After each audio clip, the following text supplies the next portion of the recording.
and that is a sort of an imbalance between the occupier and the occupied. This is a point that was made by Thomas Paine during the American Revolution. That is, that an army in a city cannot be an occupying army because it must extend into the countryside. And as it extends, it must necessarily weaken its forces and therefore strengthen its opponent's forces. And that creates a dynamic of push and pull that consumes resources. And the occupier necessarily consumes more resources than the occupied. And if you add on top of that, that Russia does not have the resources it claims to have, and that the West, although we bicker and we should over support for Ukraine, it does have quite a lot of depth and resources.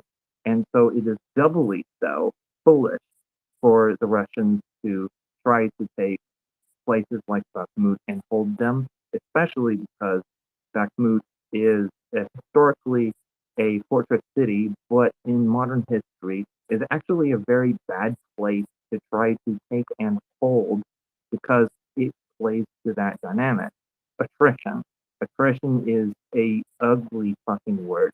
I hate it and it sucks, but that is what the Ukrainians are doing right now because the mathematics of war, the logistics of it, are in favor of Ukraine.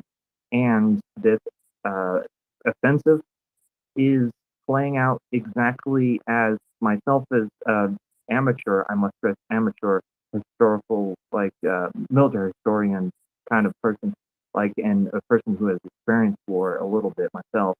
Like I see what is happening. It is just plain truth to me. And so I wish to express that to you guys that um, this is exactly what should be happening. It is exactly the way that war happens. Um, it sucks, and there's going to be delays. There's going to be moments of unsurety. That's the part of war, of course. But the mathematics of it are that the Russian defenses are being whittled away at, and the Ukrainian forces are learning all lessons, uh, especially due to their survivability.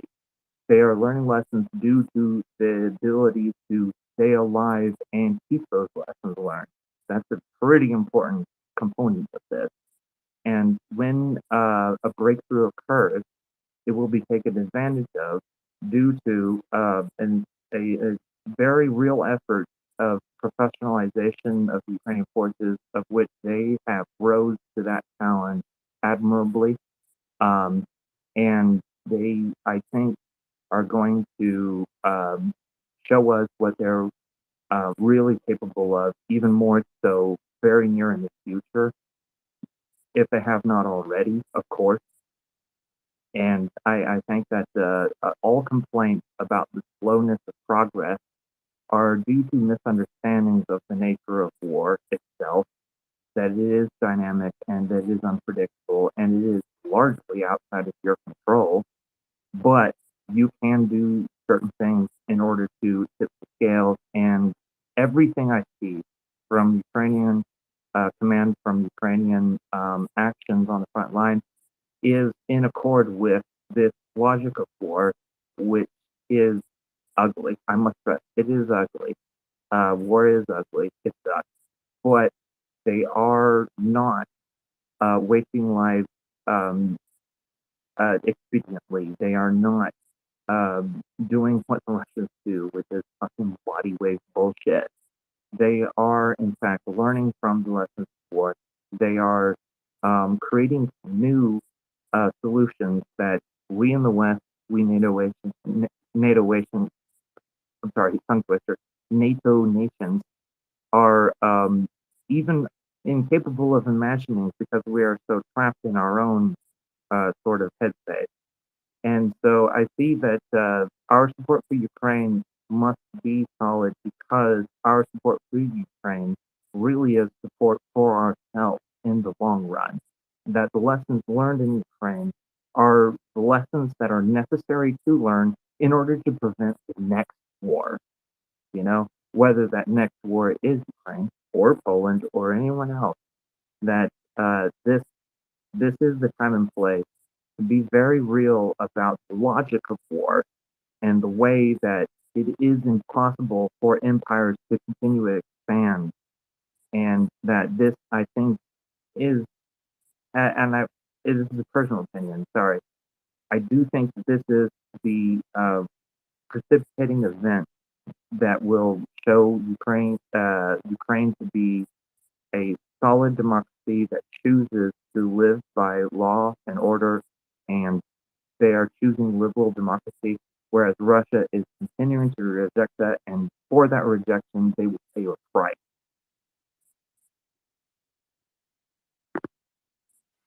Well, they don't just continue to reject it; they also try and force that rejection upon others, and that's where it becomes most egregious, I think. Oh, sorry, I just put my feet back under the blanket.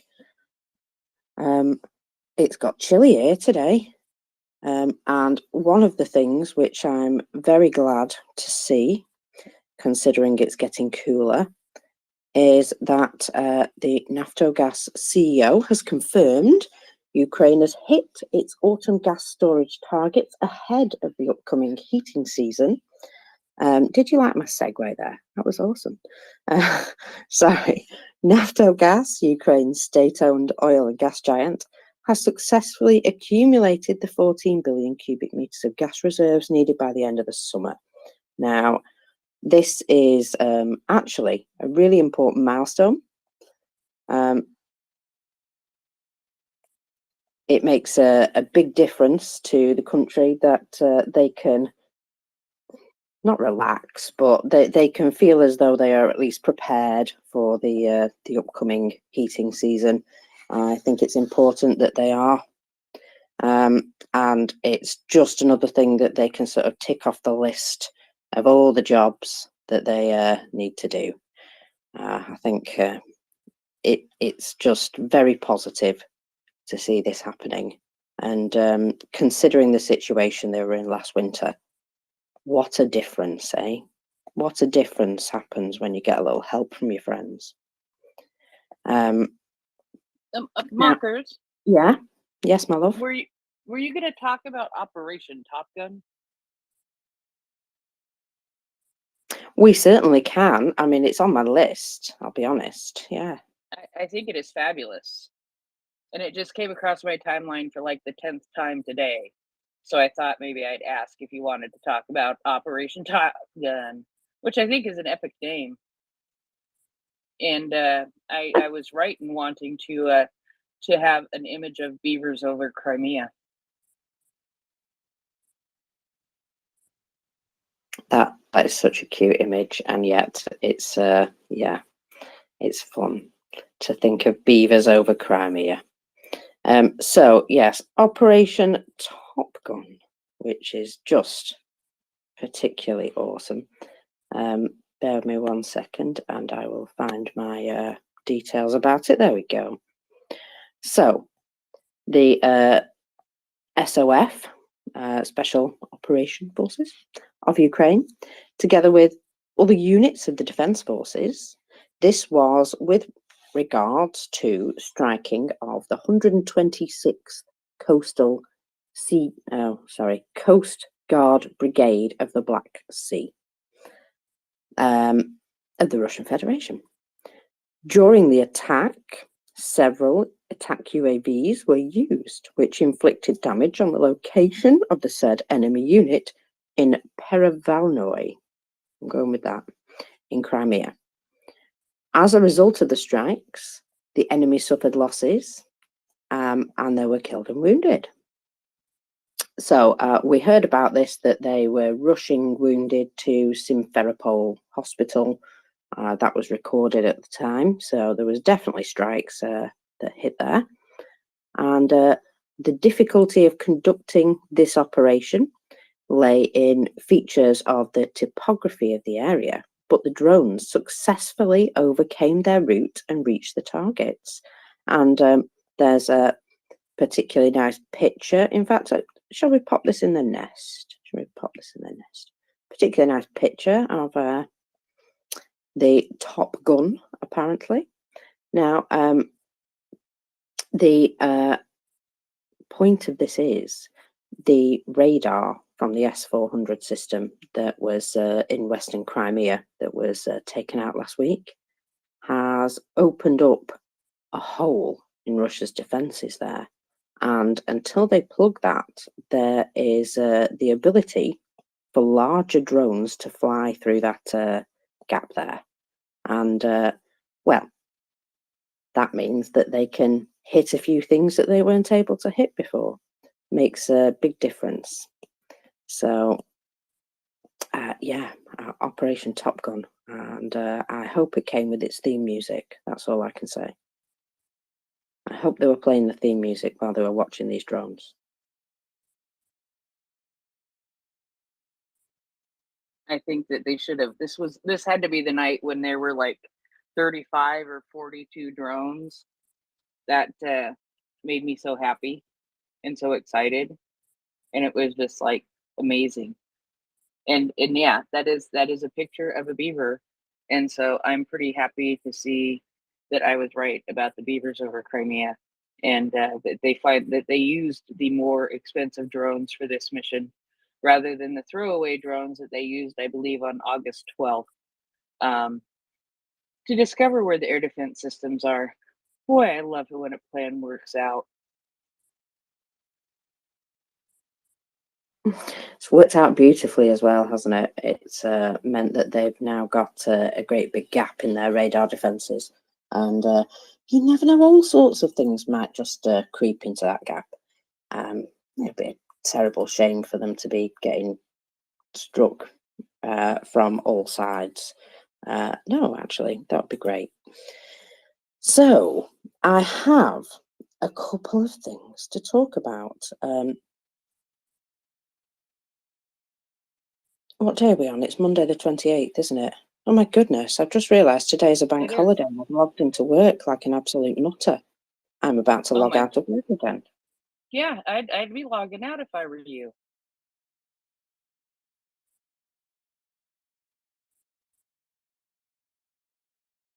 It's a bank holiday, so you don't have to work. We don't have any holidays. We have a holiday maybe next weekend. I'm not sure. I'd have to look. It doesn't really matter to me. Either way, I've just had a really good revelation first thing this morning. Oh, thank God for that. Right, I don't have to log into work. Oh, people, I'm so happy. Sorry, free day off. That's the best kind of surprise in a morning. Where was I? So we have had some reports yesterday that a large number of Russians may have surrendered, and in order to do so, they ambushed their commander, beat him up, and brought him with them. Now, I'm still in the process of trying to confirm this, I'll be honest. So we know the story is out there, but I don't know if it's true. However, if it is, this would be the turning point in some way, because when that news starts to get out, it might just give a few people some ideas. And so it might actually be some what we would call fortunate propaganda. And we will see. We will see what comes of that. I would like it to be officially confirmed before I get too excited. But people have sent me this, and obviously we would like to know if that's correct. Oh, thank God I don't have to work today. I'm so happy about that, you know. It just made my life.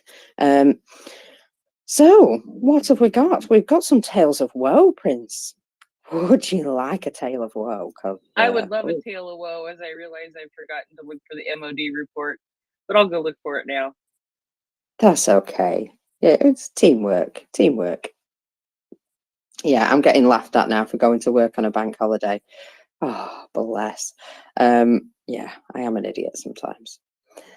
So, here we go. This is the lovely Chris O'Wiki, and his threads are awesome, and I'm going to enjoy this one extra specially because I'm not at work. So, the Russian Ministry of Defense was reportedly rather briskly trying to get rid of Wagner out of its projects in Africa and Syria, in a way, sort of strangle it and bring down the force of it, so that it's not, so it's in much more manageable bite-sized pieces, basically, before Prigozhin's death. And this apparently prompted his final visit to Moscow, probably to argue. So, a Russian investigative journalist, Andrei Zakharov, who is reported previously on Wagner Group affairs, says that his sources have told him overseas operations are being rapidly liquidated by the Russian government, despite the reassurance from Putin that this wouldn't happen. According to Zakharov, before his death, Prigozhin was allegedly told to get out of Syria altogether with Wagner. Prigozhin flew to Moscow, not just to ask questions, but discuss real fundamental problems he saw. The Ministry of Defense was not just trying to squeeze him out of Syria and Africa, but actually, steal PMC Wagner. So here's what he was told: that Putin had not one, but at least 2 meetings with Prigozhin after the rebellion. One was with the participation of Wagner commanders, at which Putin said to him, "Well, here you are in the Kremlin."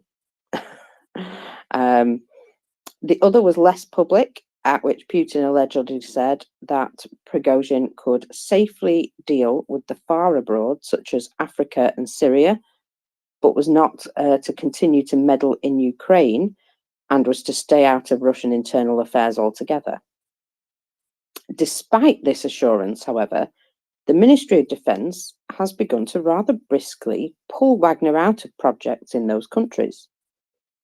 Shortly before Prigozhin's death, the Deputy Defense Minister, Yunusbek Yevkurov, apparently, arrived in Syria.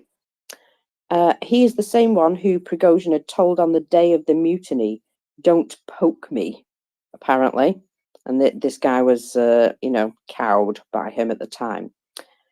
In Syria, Yevkurov worked with the local authorities and gave Wagner an ultimatum to leave Syria by the end of September.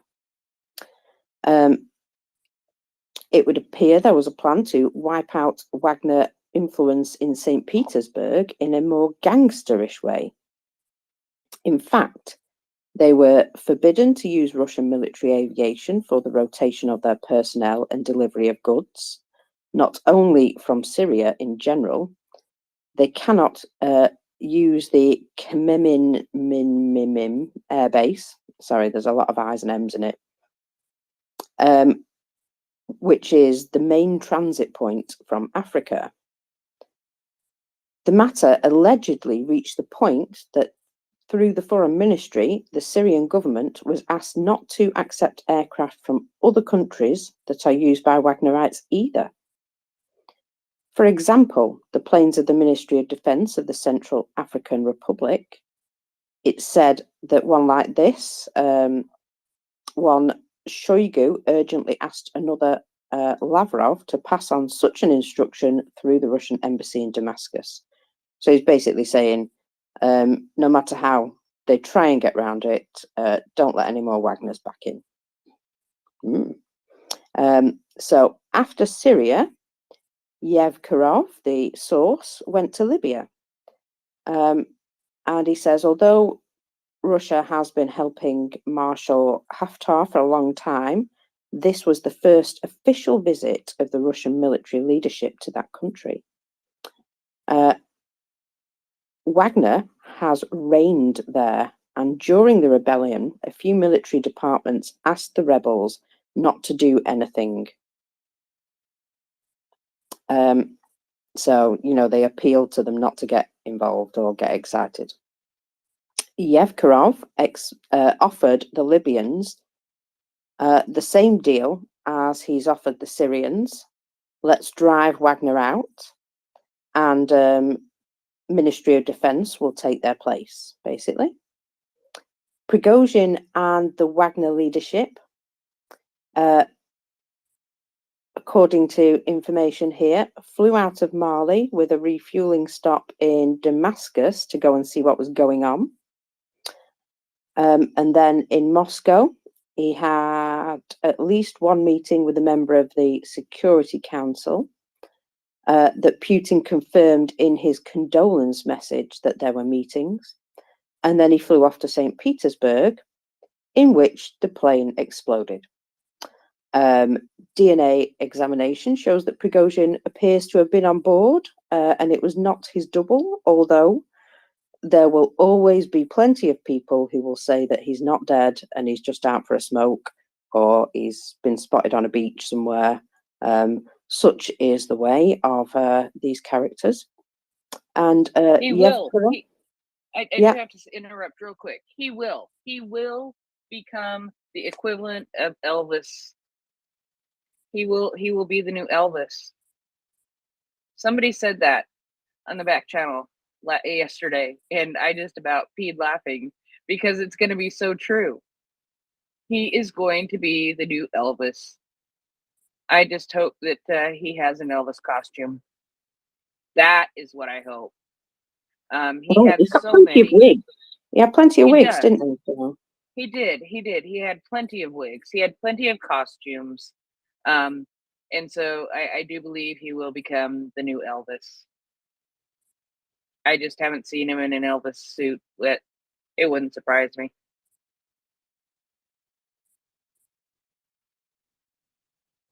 Yeah, definitely. I'm seeing him with the hair, you know, with the proper wig, with the moss chops and everything. Sorry, that's diggers, sidies. Anybody who isn't British, sorry. So anyway, Yevkarov continued his tour. He went to Syria again, and then sort of plans to visit Africa in other countries where Wagner is present. So what does the Ministry of Defence want with the PMCs? What do they want to do with them? And it's not quite clear yet, but it seems that they're trying to destroy it, basically, and just swallow it up into the MOD. I think, in a way, they've served their purpose, and they've been found to be not entirely loyal to the the main man, and so as a result, it seems time to mop that problem up. So they can either move to other PMCs that are more tightly controlled, or to the Ministry of Defence themselves, forgetting the name Wagner existed. But so far, there is no clear concept of what they're going to do with Prigozhin's empire. In Africa and Syria, this empire is not just a military structure. It also includes contracts related to oil, gas, and gold extraction. And so, although it's necessary to destroy it, they need to also be able to take everything valuable for themselves. So I'm sure they're working on some ways of figuring that out right now. At the same time, some things were legally registered to Prigozhin's people. A few of them died with him, but some of those people are still alive, including Prigozhin's family. Oh, I wouldn't like to be those people right now.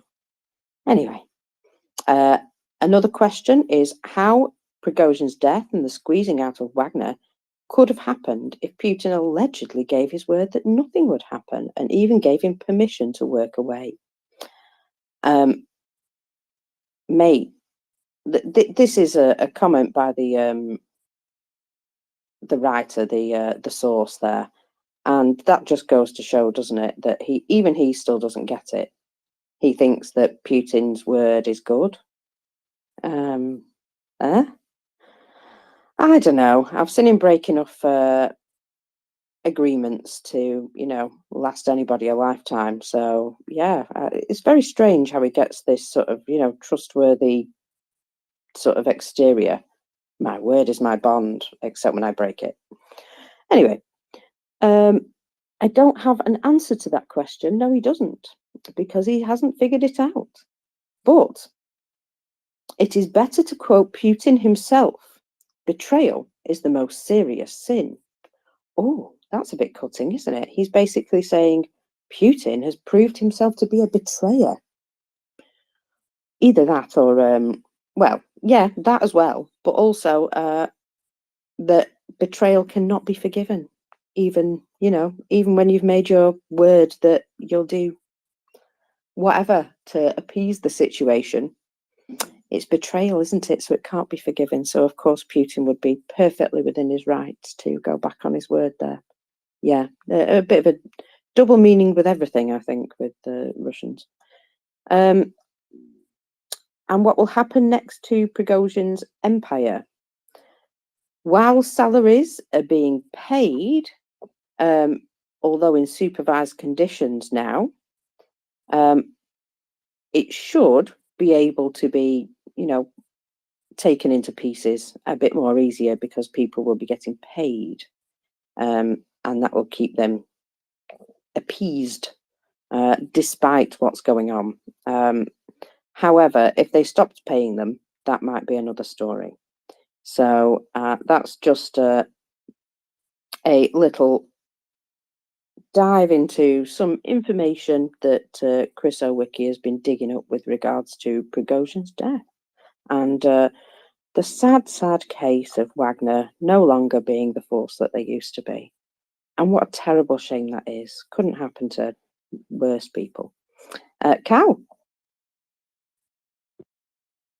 Well, on that last, I just wish to have warned of a bit of a animal in a corner kind of dynamic that may be at play with PMC Wagner, that they have made themselves clearly opposed to the ruling Russian elite, even though they are acting in similar interests, that their efforts across the continent of Africa is ongoing, and the people who are there and getting paid, if that paycheck keeps going, are going to continue to act in the interests they have already, with the motivations they have already, but not necessarily in concert with the Russian high command, whatever it may be.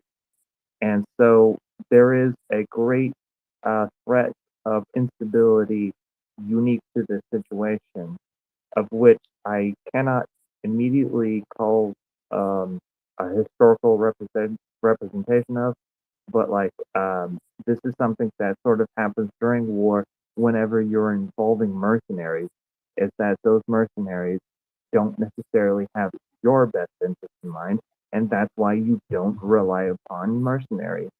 And so PMC Wagner, I don't think they're dead. I don't think that, I think that there is an inertia to organizations, that there is quite a lot of vested interest, financial interest, or whatever other sort of motivation that might appear in a young man holding a gun, that there is going to be quite a lot of disruption across the continent of Africa relative to PMC Wagner, and that there is going to be a sort of a reckoning with this disruption that is not over yet. It has only yet begun. And all in all, that's why you don't hire mercenaries. Let's not do that.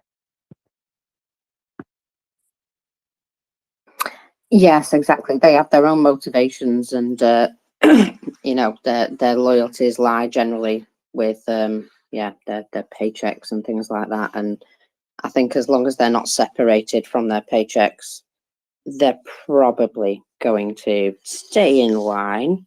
But you're right, their motivation is not to the to the country, to the motherland, whatever, they're usually quite a contained force that look after themselves almost. And why would they want to, join up with the MOD and stuff like that?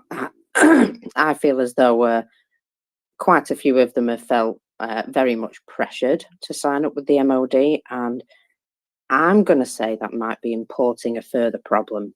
That they're just, they've gone from having this almost, elite status and better pay and conditions to suddenly being one of the minions, and that I have a funny feeling that's not going to work out really well, especially with the attitudes to one another in general.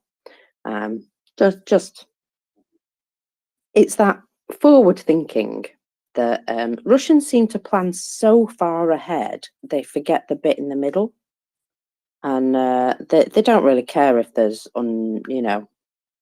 unsanitary conditions or lack of food or anything like that. That stuff doesn't really matter, but it does lead to more short-term, more immediate problems when they're looking in the very long-term strategic whatever game they're playing. The near gets forgotten about, and look at all the problems they're having because they've not dealt with training properly, for example, and what have you, because they just don't value the life of their soldiers, just using them as mass. And obviously that isn't always a tactic that works, especially not when you're against somebody who is better armed and better prepared. Really, a lot of the Russians themselves say, you're sending us in to tanks with flipping automatic guns, and how are we supposed to stand up to that? And yeah, they've got a very good point. I still kind of am thinking that there's going to be larger groups of people surrendering in the near future. I find it impossible to think that they're been put in this situation between a rock and a hard place, and at some point something's not going to crack, especially if you're not getting everything that you need. If your daily needs aren't being met, there comes a point where everybody's like, can't do this anymore. And yeah, one way or another, there's going to be some cracks forming, shall we say, big cracks forming. Cal? On the left, it's a matter of the dynamic war I was talking about, the cold hard conflict. That there are many propaganda efforts going on left and right, and we fight that shit, and we should. But the cessation of hostilities will only follow the catastrophic failure of one force to wage war. And the way I see it is that the Ukrainians have the ability to inflict that upon the other, although it is not certain. And so if we are to see Russians surrendering en masse, we do see them surrendering individually.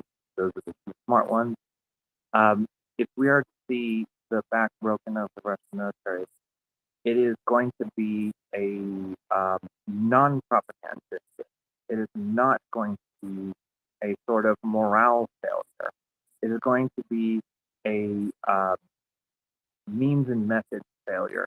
It is going to be the ability of them to wage war itself catastrophically failing in a way that cannot be denied no matter how you spin it. And so the inflicting of that kind of win by the Ukrainians against the Russians is going to require majority support, of course. But that moment is impossible to predict. It is impossible to predict who will experience that moment, and so we have to be sharp. We have to support it.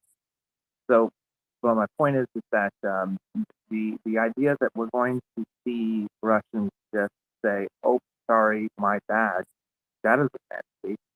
idea that we're going to see Russians saying, "Fuck this shit, I can't handle it anymore," well, I think that is a little more of a reality, and I think that reality is growing close. Yeah, I mean, it's obviously it's not going to happen all the way across the front, but in some sectors they have been put under so much pressure from all sides that yeah, you're right. There's a point where you say, actually, I do have an option of giving myself over to surrender, and we have heard of more instances of surrender as well as capture. And well, I keep seeing many short videos and pictures of groups of soldiers, well, I don't know, groups of Russians being captured in one way or another. And this, you know, seems to me to be as though it's gaining speed, it's gaining momentum, and through one way or another, I think they're going to have a fair amount of extra people to look after. Quite annoying, but much better than having to fight them. I have another tale of woe, but I'm going to bring you the MOD report first, because I'm that kind of girl. Bear with me. There it is. So, oh, it's quite wordy today, the MOD report. So I'll just have a little sup of me coffee first, because that's yeah, necessary. Okie dokie. We have the UK MOD report for Monday, a bank holiday, the 28th of August. I'm not going to go over that all day.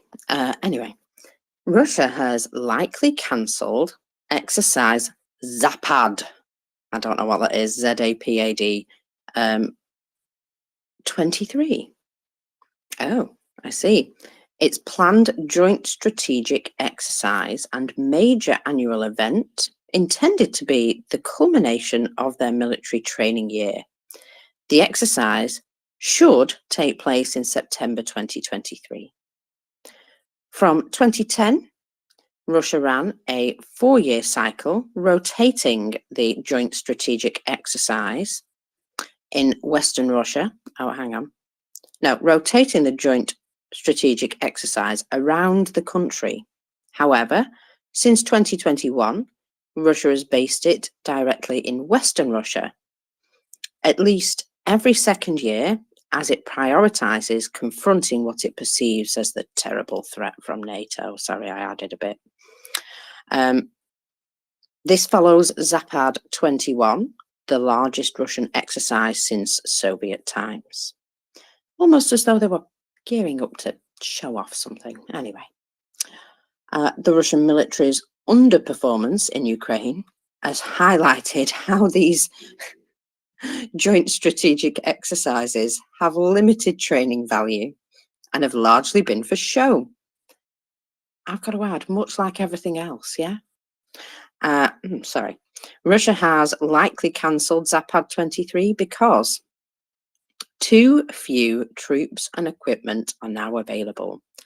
There is a realistic possibility that the Russian leadership is also very sensitive to domestic criticism, which would be liable from running another slick presented JSE during wartime. Slick. I'm not sure about that, but well, a presentation at least.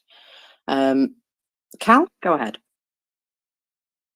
Just real quick from a military perspective, about being deployed and training exercises, is that my perception of the situation on the ground with Russia doing those military exercises is that if I can speak for the little man who just is following orders, that kind of guy, I see quite a lot of demoralization actually happening during those events, because what are they actually doing? Are they training how to fight war? Are they actually being prepared to protect their homeland? No, they're going to be stuck somewhere facing hardship for no stupid bullshit reason. And I don't think that they're going to take from that any actual actionable intelligence or experience in their warfighting capability. It's, as you say, just a show of force. And so I would say I am not scared of that sort of show of force at all. I see it for as hollow as it is.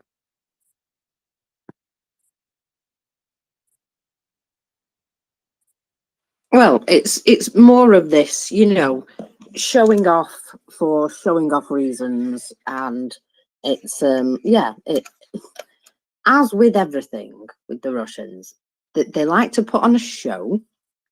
They have all this, like, you know, bravado and you know, military parades and this, that, and the other, and behind it all, they've gutted the entire military through corruption, and thank God they have. And you know, I think they thought that this was some sort of easy cash cow, that, you know, they were so strong in their hubris and their belief that, you know, they were the best at everything, that they couldn't possibly lose, even when, you know, they were all making money on the side. And I think that has become, you know, a big part of their downfall, that they've led themselves to this just by believing their own Kool-Aid a bit too much. Cal? Oh, I just wanted to touch off on that last point you were making. That I just want to use that as an opportunity to brag on the Ukrainian military for a minute. That what the Ukrainian military is doing is kind of in line with the West. We're not perfect how we do it, but that there is an increasing um, sense of democracy. There is an increasing sense of liberalism, small l. There's an increasing sense of tolerance and openness and diversity that is enabling the Ukrainians to recruit, retain, and train and utilize the best people at the job that they are capable of. And that is counter to quite a lot of the, say, Facebook and increasingly TikTok kind of memes of like, look at the Russians, they throw fucking, you know, hatchets and land and shit while doing fucking backflips. Like a bunch of nonsense, like for a decade, kind of bullshit, obvious propaganda videos that like play to a sort of toxic masculine kind of ideal. But look who is winning. It is not this Russian military that is full of corruption, that is full of violence, that is full of, you know, things I don't wish to repeat as I would sit afterwards. Relative to this Ukrainian military that is modernizing, that is learning professionalism, that is learning openness and tolerance and diversity, and it is kind of, in a sense, a microcosm of this, you know, cultural struggle over, you know, oh, who do we recognize as fellow human beings? The Ukrainian military is fully embracing that and fully getting the job done, while the Russian military is fully rejecting that and not getting the job done. I think that the battlefield results, in a sense, prove the motivations behind each of those forces to fall.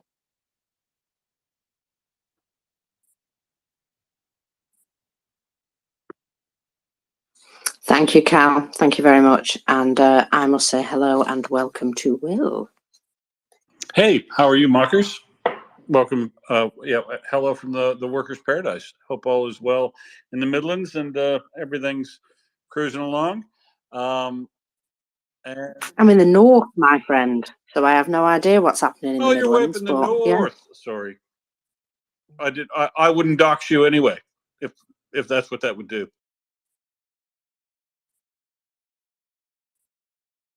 No, I think it, you know, the UK is a big enough place that north is, you know, not exactly too directional. Indeed, it amazes me that you've got about twice as many people on that little set of islands there than we do on this one big one. Yeah, I know. That's why housing costs so much. Karen, I'm sorry, I don't appear to be able to see requests this morning, so I don't know what's going on with Twitter, but welcome up. Well, that's okay. I don't have anything particularly earth-shaking, but I did want to ask you a question. You know that story I sent you all about the soldiers that supposedly surrendered? If we haven't verified it by now, do you think maybe I should delete it until it can be verified?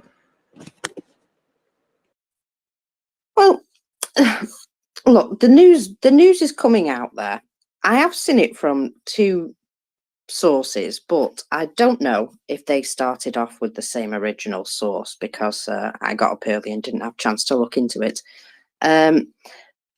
It sounds as though it could have happened, but I mean, what have we seen with the 205th recently?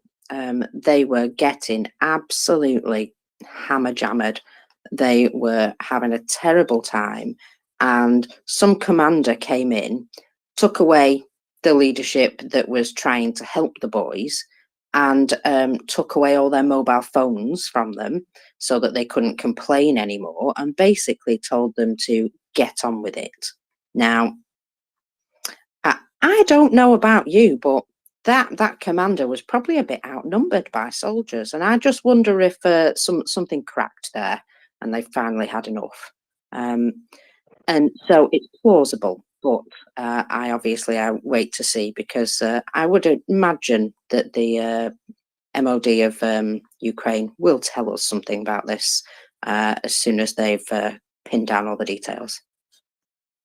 I couldn't agree with you more. It does sound very plausible. Now, there was one more thing, and then I am going to hop down for the night. It is getting late, although if I can't go to sleep, I'll probably be back. In the Kyiv Independent today, now Chuck made a post this morning. Chuck Farrer made a post this morning about, various areas getting hard hit. The Russians are mad about Robotnye, and other areas that are receiving a lot of attention. But I read something that, and this is the only place I've read it, was on the Kyiv Independent, and they're usually pretty reliable. But it says Russia has concentrated over 100,000 troops inside the Kupiansk Lyman direction of the front. Okay. And this is from Eastern Force Grouping Press Officer Ilya Lavish. And it was dated August 27th.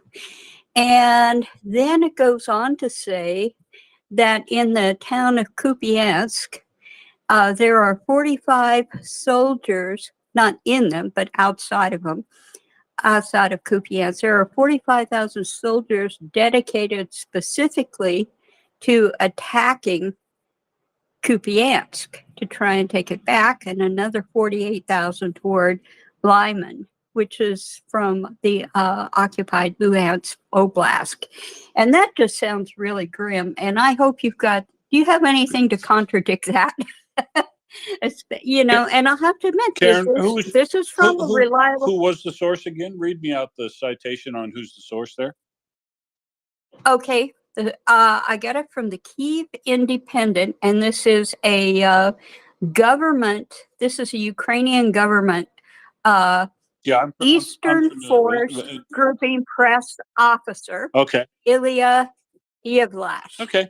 So, what you've got is a Ukrainian paper, a reputable Ukrainian newspaper reporting from a government, a Ukrainian government source, a press officer of the Eastern forces there, and he's telling you some information that might be correct.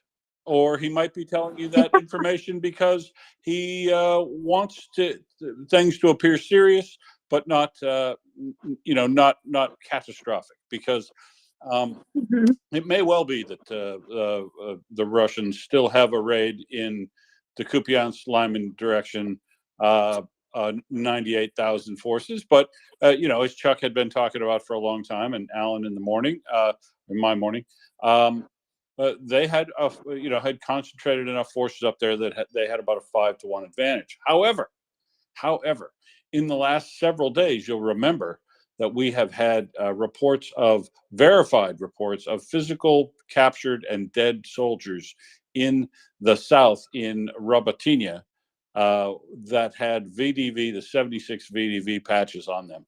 And that 76 VDV was one of the 98,000 troops that were up arrayed in Liman to Kupiansk area prior to all this stuff kicking off, right? These are the guys that had been trying to take Robotnye and move from Kremina over toward Liman into the forest there for months and months and months. But so knowing that some of those units, now it had been reported by people that we couldn't verify the other day, even though Fletch is a bloke who's on in the mornings for me, and he does good research, and he's a former British Army officer or Army soldier of some sort, period. And he was saying that they were moving the better part of the whole VDV 76 VDV division down there. I don't know. So haven't been able to verify that, but some of them have moved, right?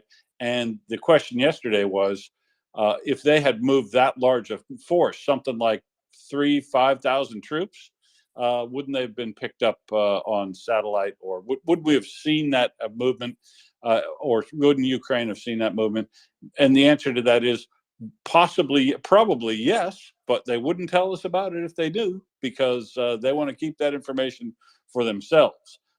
But we know that all we factually know is there were troops that we knew to be in the Kupiansk Liman direction back in May, and some of those troops are now dead and captured in the south, near all the way down on the Orkiv line in Robotnye. So I doubt the force structure up in the north is still 5-1, or maybe if it is, I don't really care what it is actually up there, because the truth is, on the ground, Russia has not been able to significantly advance toward Kupiansk, even in all the fighting that they've been doing in there in recent weeks.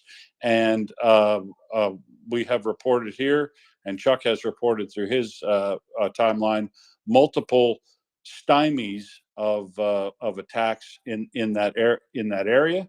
And there's also been geolocated footage showing Russian attacks that hadn't succeeded. So whatever the Ukrainians have in the Kupiansk area is able, by the evidence of the last few weeks, to be able to hold off the troops that Russia is arraying in that area to try to take Kupiansk.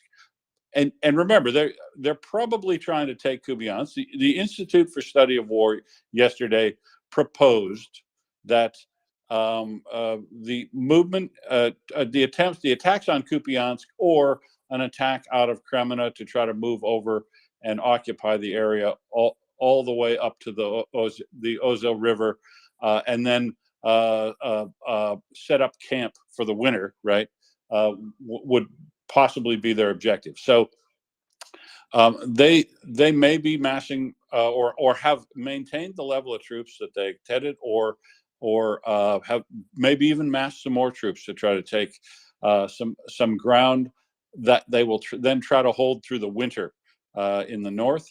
But I don't believe the evidence on the ground is Russia has not been able to attack and take a major city like that in anything under 11 months. So I'm not particularly worried about it based on what we see on the ground.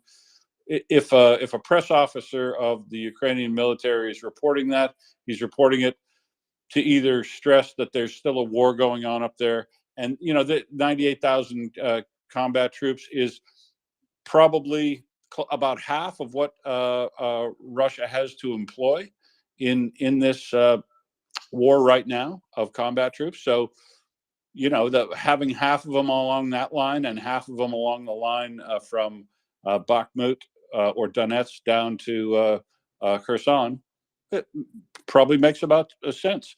I guess it wouldn't show. I don't think those are shocking numbers that we haven't known about before. And clearly, Ukraine has forces enough in the north that they have been able to hold off Russia taking back any significant amount of land up there since the Kupiansk offensive. So I don't know if that should put your mind at rest or not, but it doesn't seem like to be that incredible a statement to me. But I wonder why he would be reporting that number is the only question I've got. Sorry, Karen, that's all the information I can give you. Well, thank you very much, and that's more than enough. And I guess the best we can do, since we aren't there, is just keep sending the donations, keep those tourniquets and food and everything else coming. Have a good evening. Indeed. Thanks, Karen. You have a good evening, too. We try not to keep you awake with squawking birds and, well, probably me talking. Cal? Sure. I just want to add a bit of military perspective to the last statement there. That is that the military leadership will not necessarily share the best case scenario. They are likely more to share the worst case scenario. And so that is a part of the reporting issue, that the military of Ukraine is not necessarily going to be very optimistic, more realistic. And they are seeking out the worst case scenarios in order to avoid them. And so as we see them talking about what it is they're doing, we should sort of filter that through that understanding that the military is very goal oriented and they seek to see all problems in their face. And so that is not something that I see filtering through, whether it's social media or mainstream media or our place that is awkwardly in between.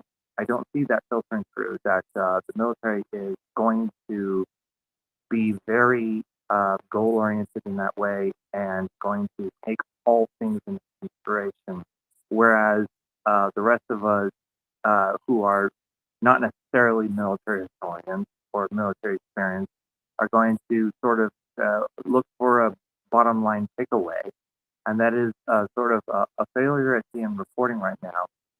That is a bottom line takeaway, and it is a failure that I see that is being taken up in that in-between space that I described, in between social media and mainstream media, where we are filling in those details. And those of us who have quite a variety of experience, military or not, or Ukraine or not, or just any little small factual correction to the main message going on, is that we can sort of fill in those details so that people can continue to believe that there is in fact a greater narrative that is not unbroken, that it is not sort of disconnected from the reality they are living in, that it is in fact a reality that they are living in, and that it affects them even from half a globe away. And so I see this little in-between space of social media and mainstream media as being very worthy of our attention. And I think that's what we're all here for, that we can sort of bridge that gap and bring a very important message to otherwise unaffected people to say, yes, this matters. It matters even to you. Thanks, Cal. So, mockers, I was not listening in as I normally do for the hour prior to my sitting down in the co-host spot. So I don't want to go over any news that you've already covered or anything. So I'm going to take the lead from you. Okay, my lovely. Well, we've had a report of Robotnye. I'm going to say that. See, you can. It's Robotnye, because when you see ne on the end of a Ukrainian word, it's pronounced nya, nya, nya, like the Knights that say nya, only ni. So Robotnye, the y, Robotnye. Okay, thank you. I'm yeah. So I'm reliably informed that this particular area is now completely liberated, and obviously they are looking in two directions from here: Novoprovopivka and Verbove, I believe, and they're almost like sort of southeast and southwest directions from Robotnye. Yes. And there's a nice little ridge that runs down the middle of those two. So they've taken the high ground at Robotnye, and there's a little valley that snakes between them and makes an S-curve between them and Nova Prokopivka to the south. And Nova Prokopivka is heavily fortified to the north. So what they're doing is they're pressing in on Verbova so that they can't be flanked themselves, and then they're extending their forces down the ridge line that runs east of Nova Prokopivka, and rather than taking it on the front, they're just moving down the ridge line from the to the north to the south, and I would assume then we'll press it from the side, or maybe totally try to envelop it by taking Solodka Baika, which is the next little town down. Come out of the hills, down into the town, take it and envelop. Who knows? But yeah, you're right. They're not going south directly into Novopropakivka from Robotnye. They are going to the east of it and down the ridgeline, and at the same time pressing east on Verbova so that they don't get cut off from behind. Cal? Sorry, my cat is calling attention to me.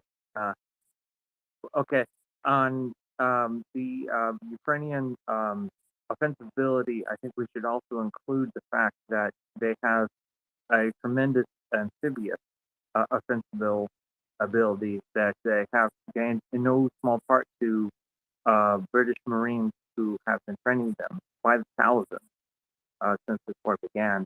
And so at this time in this place, I see already, and it's public information, that they have already made river crossings across the Dnipro in order to make excursions. Whether they are able to make a sort of bridgehead and get across it and support full defense of territory gains has yet to be proved, although I would say look out for that because that is a very real possibility due to the capabilities that, as I said, are published information that Ukrainians have gained from their allies. And that is exactly the sort of thing that we need to throw our full weight in on saying yes and more of that. Thanks, Cal. Yeah, we have covered the special operations forces, the special boat service being taught by the British, and that was the basis of all the crossings of the Dnipro to set up a foothold on the left bank of the Dnipro at Kazachi Laheri, and of course they've done the same thing down in Kherson at the Antonovsky Bridge. They hold both a little head at both of those places, and that means that Russia can't move forces away from there. Well, they move some away from there. They move some VDV away from there to cover Robotnye or the Orkiv axis earlier, which is the reason why they were able to land at Kazachi Laheri and actually hold some ground there and not be driven away. And we're as Chuck said, using then pontoons to ferry stuff across that river and then hide at night. So I haven't heard anything in the last week and a half on Kazachi Laheri, but the last thing I did hear, I still understand there are Russian troops on that bank, and I know that the Ukrainians are on that bank, and I know that the Ukrainians have taken out several Russian rivercraft in the interim week, probably trying to do some damage to those guys, or find where they're crossing, or reinterdict the guys who have crossed your river and try to cut them off somehow. So yeah, we know that that's going on, but obviously the biggest marine, the special operations work that is maritime or water crossing stuff has to be the attack down in Crimea on the S-400 battery, and then hitting the Onyx missile launch site. That's an amazing landing, attack, and then withdrawal of forces. That's undeniable. That's the most incredible one that's gone on recently. But Budnov is just going from strength to strength. He's literally showing capability in virtually every special operations area, including, remember, attacking planes with short range drones inside Russia, well up at Kaluga, I believe was the earlier attack. So, I mean, all these special operations things that are going on are amazing, and we're not seeing anything on the Russian side like that. I guess we wouldn't, other than we'd see the evidence of it, and we don't see any evidence of that. So it's another area where Ukraine's winning. I've been very pleased to see all that action. Cal? Quick follow-up on the last point about Russian special operations is that maybe, just maybe, the reason we're not seeing a lot of special operations from Russia is because early on in this war, they used their special operations personnel as frontline infantry and they died. So, maybe don't do that. Okay. But more broadly, I come at this conversation from the point of view of an Army engineer, and part of an Army engineer's task is bridging across something like water crossings, and that in itself is connected to other parts of the military, which is special operations, of course, who lead the way on that, and also the supply, which just supplies the way to that. And so if we were to see a bridgehead across the Dnipro on places that are highly contested by the Russians, it would be I'm hesitating to say fantastical, but like that's the word that I'm reaching for. I'm sorry. It would be amazing if it happened, but I do believe it is possible due to the training and the support that they are receiving. And so, I'm looking at this war very objectively through my, the eyes of an engineer. I see that these river crossings, they are following the pattern that is successful throughout history of doing these kind of operations, that is beginning with special operations and having small side effects. The Dnieper River has a flow rate that is conducive to river crossing, actually. That a lot of the equipment that the U.S. has already supplied is itself conducive to river crossing. So, in a sense, I would say, be patient. The news cycle sucks. The news cycle is subject to our needs and whims. But the reality on the ground is that the people who are in place have already received an excellent amount of training. They have already started to execute the mission that we would expect of them due to the nature of the war and of their terrain.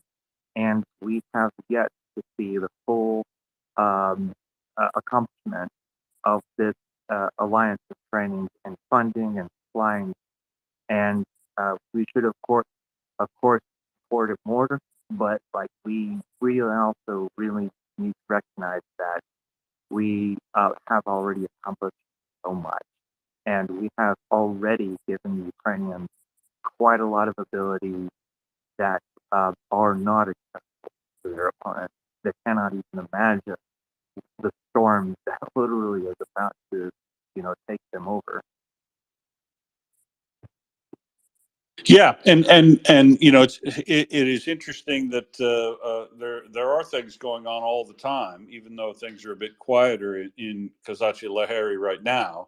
That I would just imagine that they are still making crossings across that river, whether or not they're using pontoons, carrying anything heavier, or just resupplying those guys each and every day and night move out of that area or do more in that area. But you know, it seems that I won't call them a pause because of what I'm about to say, but you know, it looks like they kind of slow down or pause on the Velka Nova Silka line, and then they push some more on the Orkiv line, and then you know maybe something will pick up in Kazachi Lahari again, or we'll go back up to Vilka Nova Silka, because today I was saying it looked like they were pausing up there, but that's not actually the truth at all, because there are attacks outside Stalmalnivka right today, so what this means, it looks like it's not a pause, right? They're just changing activities. Like the way that they're prosecuting their advances is they are taking out all of the artillery and MLRS that can cover a mined area and an obstacle area. Then they're moving in smaller teams and clearing the lines in those obstacles rather than do big advanced mechanized sorts of moves, which didn't work because they don't have the air cover that they normally use. So they're leapfrogging, going forward with infantry and mechanized units moving into an area, and then they're softening up and finding and interdicting all the air defense and the MLRS and artillery in front of them, and then they're taking the next step. And the reason they take the air defense and the MLRS out is you'll now see they're using helicopters, and they are using the Su-24 and Su-25s to lob unguided rockets of 22 millimeter size, which is 4 times the explosive weight of a 155 shell. So those rockets are big. They're not considered all that accurate, but they're not that bad from what we're seeing in spread assessments and things. So they're better than, well, sure, they're better than nothing. They make a hell of a boom and keep people's head down. And you see then they're using the cluster munitions to take out concentrations of things, and taking out the air defense allows them also to use, in cases that we're seeing now, some JDAMs. So they are using these glide bombs, these the JDAM ER, designed in Australia, by the way, and they're lobbing those glide bombs forward, and taking out 6 significantly concentrated positions, and you know, just going to work every day. It's like the dwarves showing up for work every day in the mines. Just it's a hard slogged work, and you can't be guaranteed you've got everybody. So then when they try to move in, they've got to be incredibly careful, and keep incredibly skilled bounding overwatch, so that they don't get ambushed and killed when they're trying to move in after they've applied all the artillery and close air support that they can get within unguided rocket range and glide bomb range. And then they move in, and it is bloody work, and it's bloody work that they shouldn't have to be doing, but they're doing it looks like a admirable job of it down all of the axes that we're looking at. What would you say, Cal? Co-sign to all of that, of course. And I would add that this is all reasons why Ukraine military is basically on the forefront of how conflict might unfold in the future. And so the wars that near peer or like say subatomic, because like that's just a whole issue. Nuclear weapons. Can we actually fight wars with nuclear weapons? Well, actually, yes, we have 100 years of history of that. But we are seeing in Ukraine the advancement in military tactics and strategies that I, in my contact with the War College, are actually talking about. Like, this is unfolding in real time, and we see the way that they are adapting to the situation in front of them with the restrictions that they have. And, of course, the War College guys aren't in charge of the Pentagon budget, so they're not deciding whether F-16 to Ukraine or not. But I can tell you what, they are 100% behind that. And the fact of the matter is on the hand is, that was not the way to say it, sorry. The fact is that Ukraine is advancing military tactics and strategies in a way that is utilizing technology, and at the same time going back to very old concepts of war, strategies of war that are still relevant. Because when worldwide powers go to war, it's a little different, and that's the little different kind of part, of distinction from the war in Ukraine by the Russian invasion is different than the skirmishes of the Southwest Asian interventions by Iraq, Afghanistan, or even Russia involved in that. They are sort of proxy type situations, whereas here in Ukraine it is a full scale land war of territorial acquisition we have not seen since World War II. So there's a little old, there's a little new. It is extremely complex, and we have to kind of take that all in before we can really fully understand the fact that this is an extremely unique condition, and the rest of us should pay attention for whatever reason. Even from my more military perspective, I'm more paying attention to, the defense of America, and we better learn what's going on kind of perspective, but also just every other as well.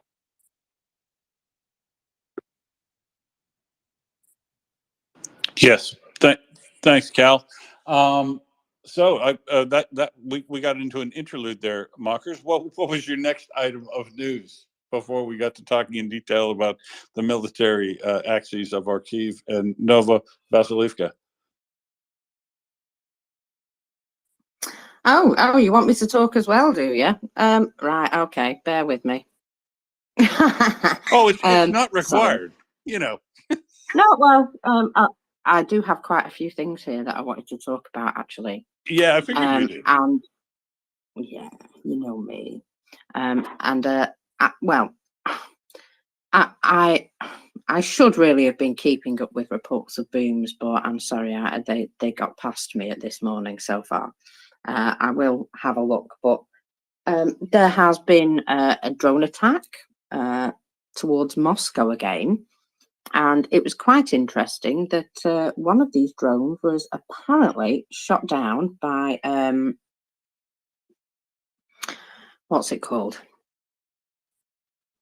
5 kilometers away from a helicopter base, which is just notable that again a military facility that seems to have been targeted specifically. And if there was one drone there, do you think maybe they might have sent 2? You never know. So there has been something else going on in Moscow, and so we'll see what happens there. And what we'll particularly want to know is, how many hours did it cause them to shut the airports down? Well, exactly, because they will have done, won't they? I mean, they had to shut them due to what's it called? They had to shut them due to Zapad. a fog, terrible fog. Oh wow! Sorry, fog of war, I'd say. Fog of war, indeed. But yeah, there's here we go. Yes. Sorry, I was just looking for the report. So Russian media reported that the air defense shot down a UAV in the area of Liberated near Moscow. As always, the mayor of the Moscow region, Sergei Sobyanin, the drone was flying towards the capital. According to them, there were no casualties or damage or panic, and air defense is working as it should. Hey, So correct me if I'm wrong, but isn't that up near Simeon's neighborhood again? it is near her neighborhood, yes, and she complained about it. Nice. Prince, do you want to comment on this? Just when I think you guys are going to talk for a minute and I take a bite of cookie, I actually ordered groceries and have dessert. So, yes, there was carpet play and I didn't keep track of how long. Well, I mean, 2-3 hours is perfect. I mean, imagine shutting down in the major city where you live, both 2, 3, 4 major airports for 4 hours in the morning, so that none of the people that go out first thing in the morning can get out, and they're. I reckon it's going to ruin your whole day.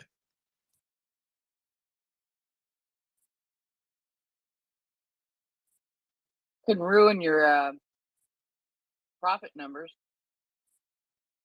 Yeah, and that's a, yeah. Productivity costs when cascaded through all the businesses that it would affect, and the meetings that were missed, and the courses that people didn't make it to, or work that couldn't start because the guys didn't show up, or whatever like that. Um, Russia is not a big. We'll all drive over there and truck over there. They move a lot of stuff, or a lot of people move by airlines and by trains in comparison to cars, in comparison to other countries. So it's a big deal. I mean, they've got like 5 airports around there, plus military bases, and I 6. can't 6, and I can't imagine them flying out of the military bases when the airports are down as well.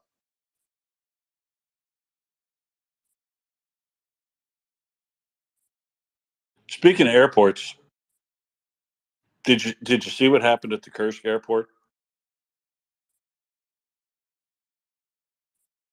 It was tragic. Absolutely tragic.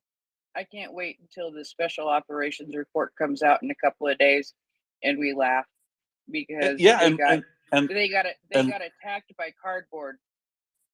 well, the beautiful thing of this is here again, Cal. This is another special operation. It isn't sending guys in. My It's name is sending. not Cal.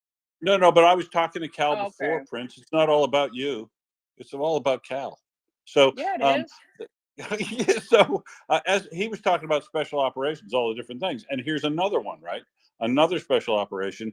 Even though it wasn't sending people in, it was sending flat pack drones from Australia into an airport, and much like the S-200s that were used down at the airport or up in the airport in Kaluga,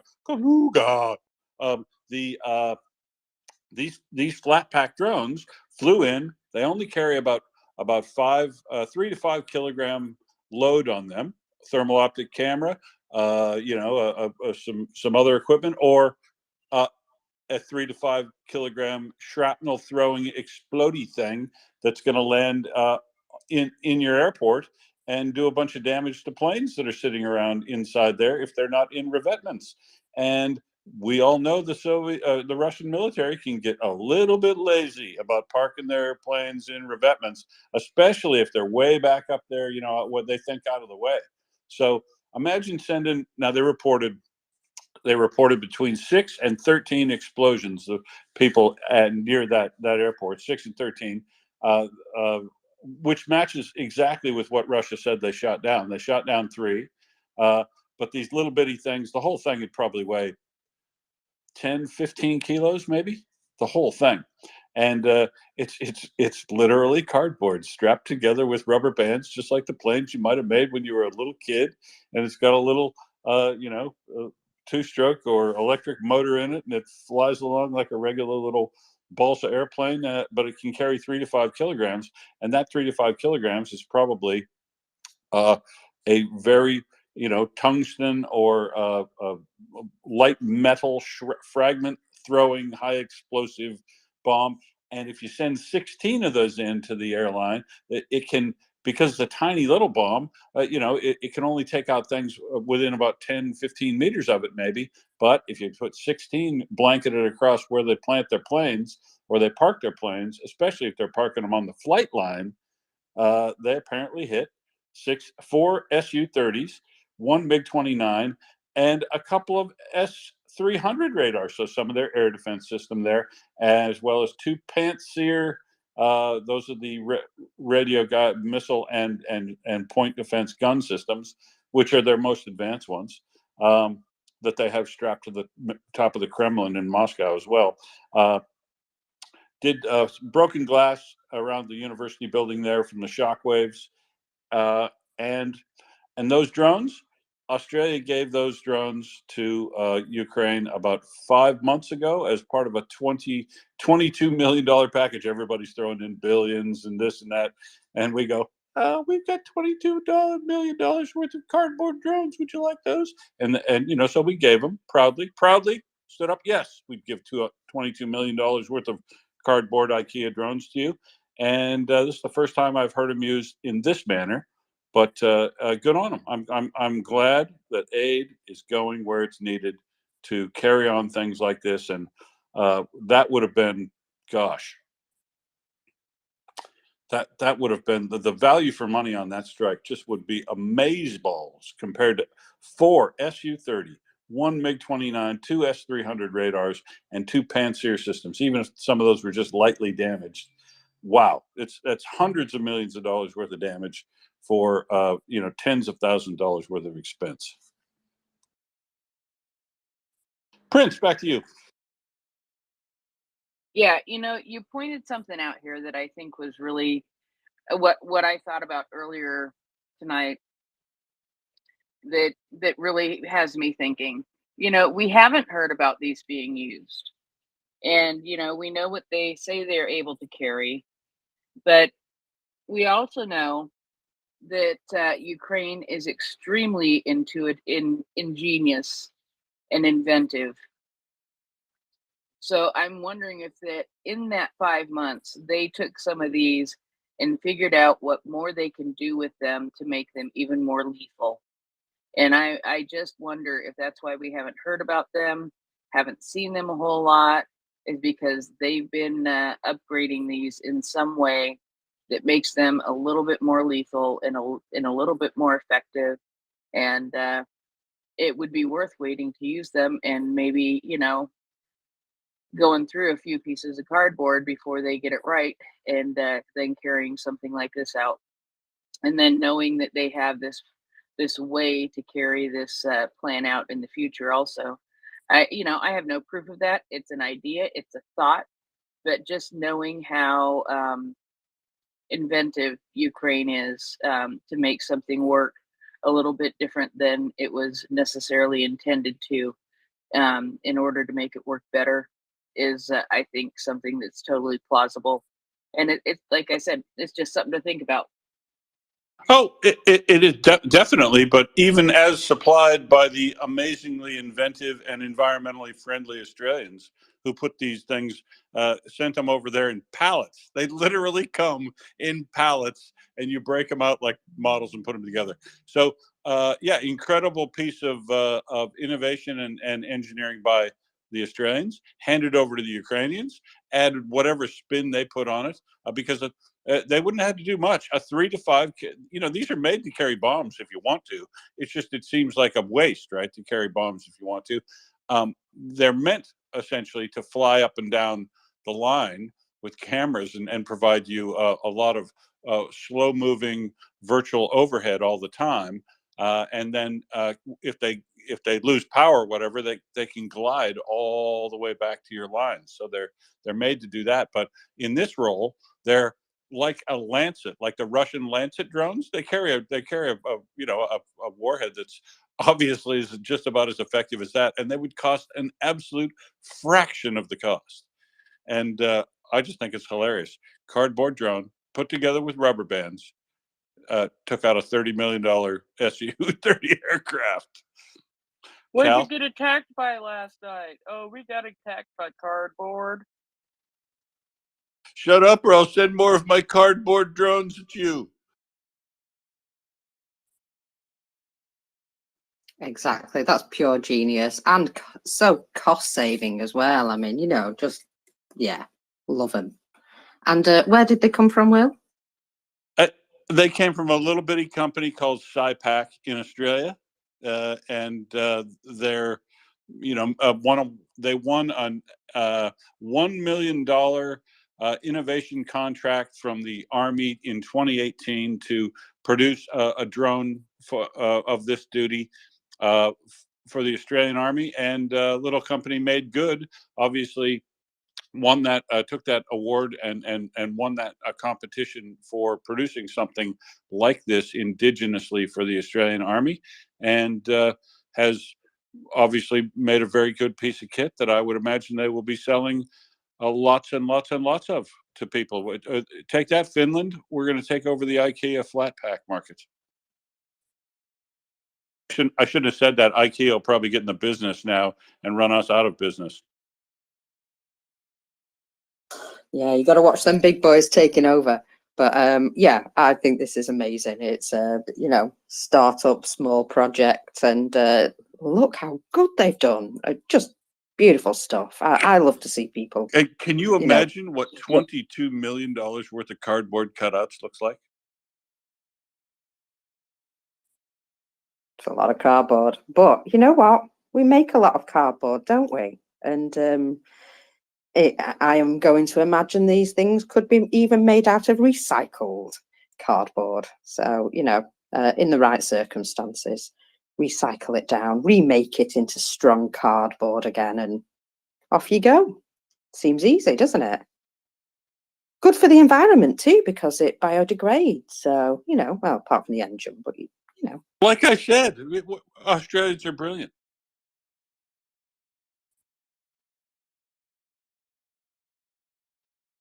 Reducing the environmental effect of drones landing in your neighborhood. Yes, I do like that. It's fun. I don't know who was first now. Was it Karen or Cal? Well, they should know. Karen, go ahead. Okay, I just wanted to say real quick, Christmas is coming. And these drones, I'll tell you, if IKEA could make a deal with a toy company to produce replicas for kids, this could be a real hit with Christmas toys. And it would be great if some of that profit could go toward Ukraine. But you know how sometimes a toy makes a big hit and every kid has got to have one? Well, I'm wondering if these drones, of course, a non-lethal variety, could be one of these hits. Well, that's an interesting idea, Karen. I don't think IKEA'd pick it up because as a consumer brand like that, they probably wouldn't want to be associated with it.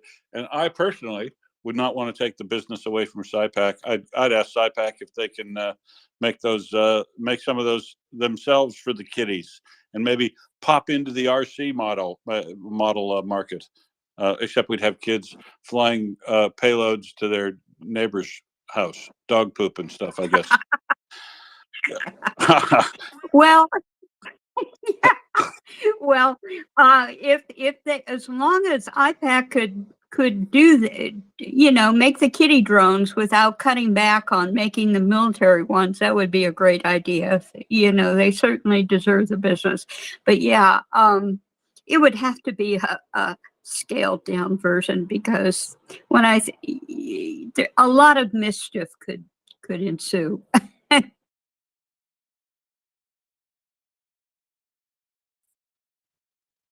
Yes, and nobody likes mischief more than the Ukrainians. I agree with Prince that when we find out more about this, almost certainly the Ukrainians have picked this up and probably putting their own little devilish spin on it, as they seem to do on virtually everything.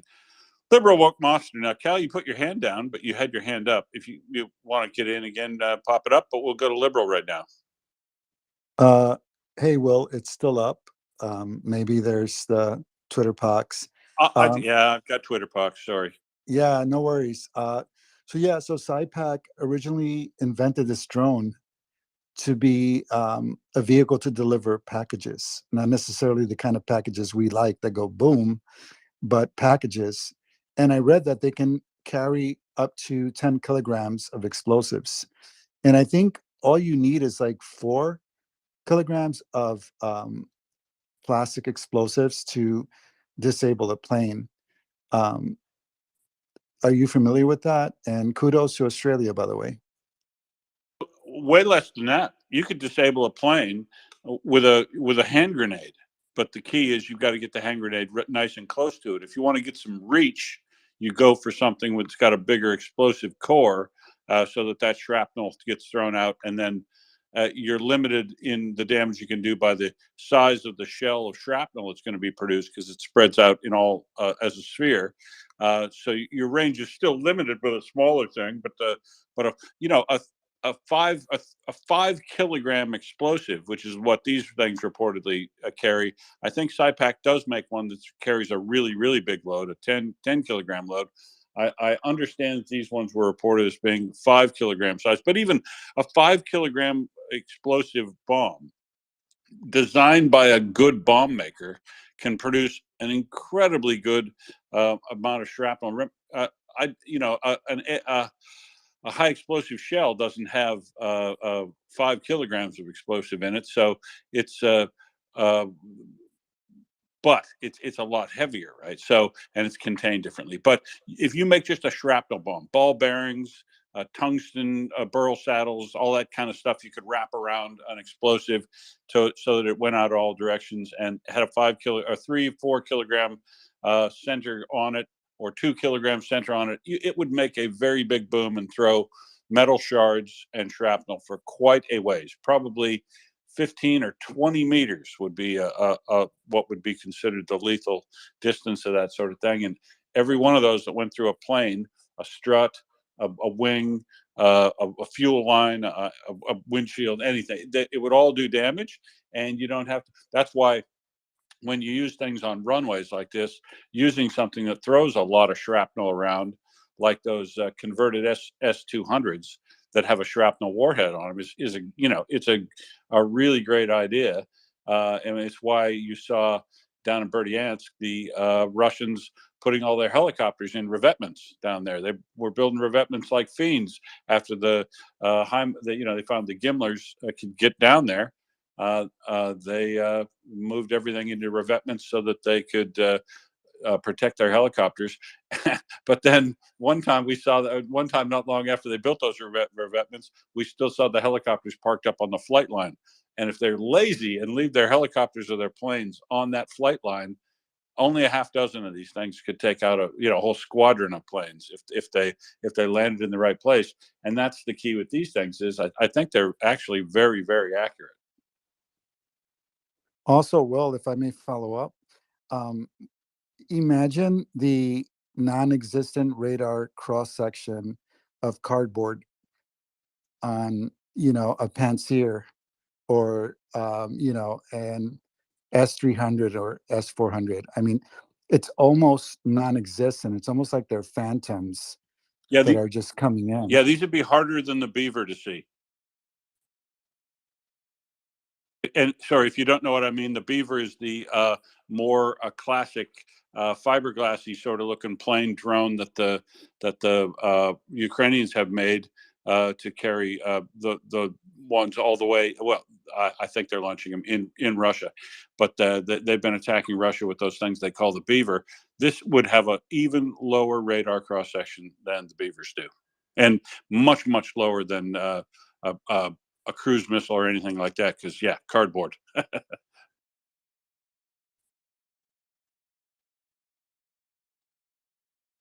I just love that they managed to make real good use out of these things.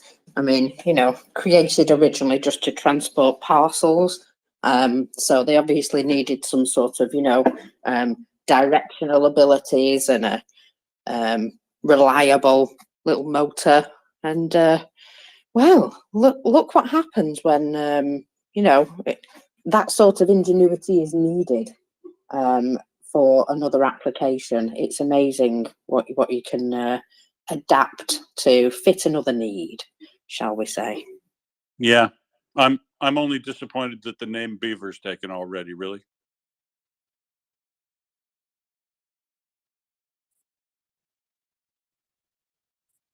You know, they're wood. I'd Beavers eat like, wood.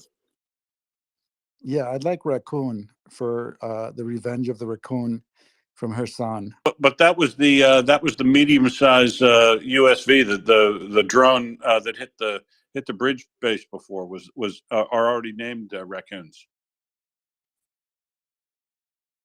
All the good animals are being We've got a taken. baby shark as well now. We've got a baby shark now as well. Yeah, beavers. So we're just waiting for the rest of the animal kingdom to get a mention.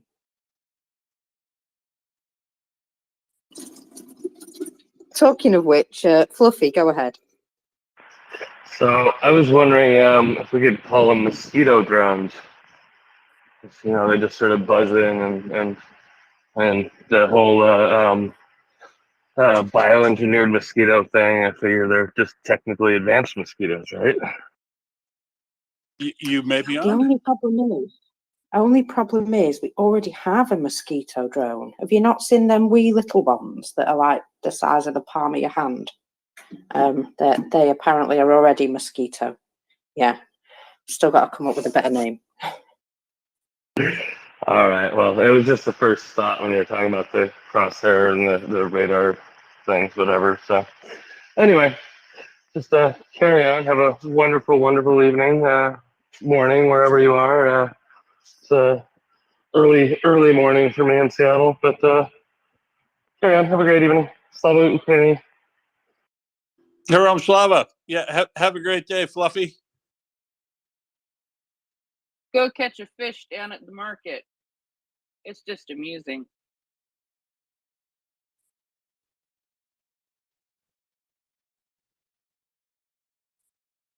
None of you Yes. people get that, do you? Have you never Oh, seen the?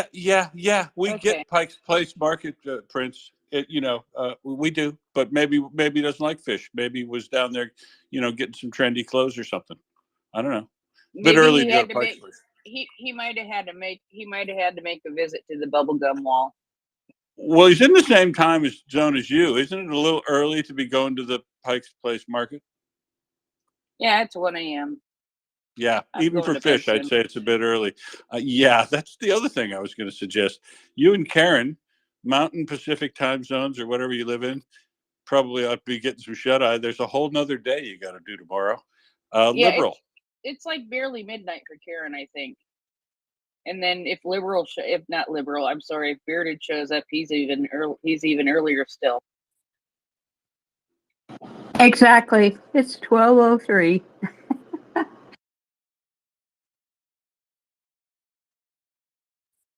Well, you dirty stop-ups. I go to bed at 10 o'clock usually, except for last night when Prince had to shout at me. And I did Liberal. too. I told her to go to bed.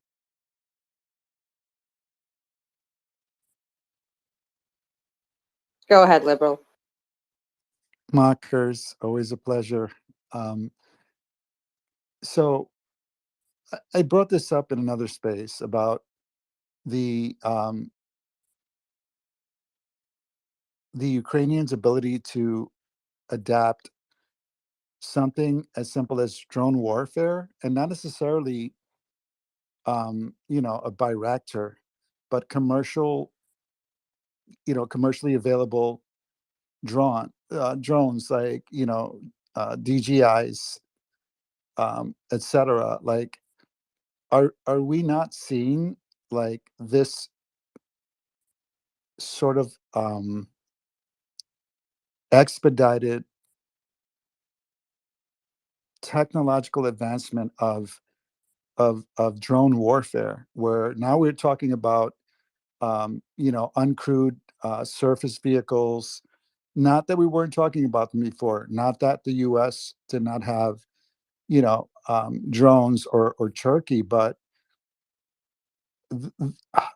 this war has taken drone warfare to a completely another level, not like one or two, but like three levels above like what we could have imagined, and what impact that's going to have on future conflicts.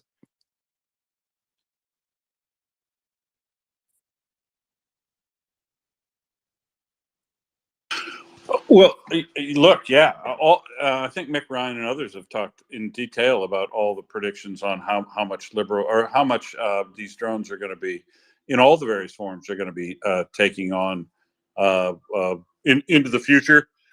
Down to the point with where I don't believe any infantry squad will be without their own drone, let alone platoon and all the places, the higher levels they've used before.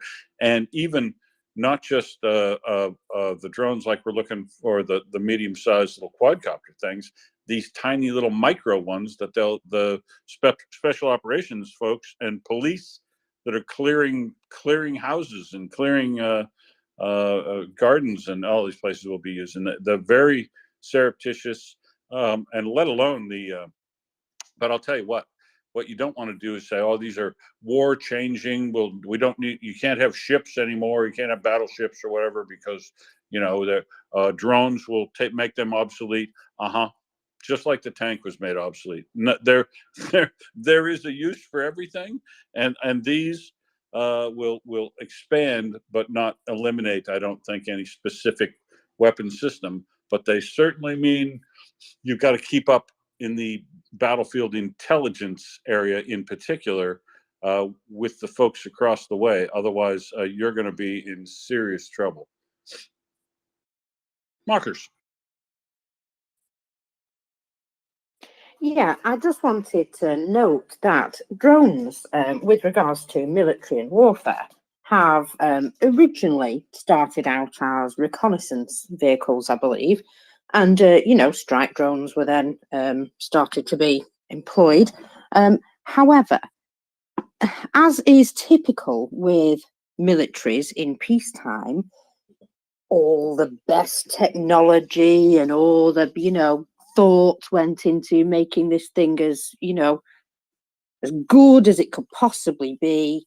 And the Ukrainians have come along and said, look, those are great, but we can do all of this with something much cheaper, much easier to reprogram from its original settings, something that doesn't require flipping loads of top secret qualifications to be able to even look at.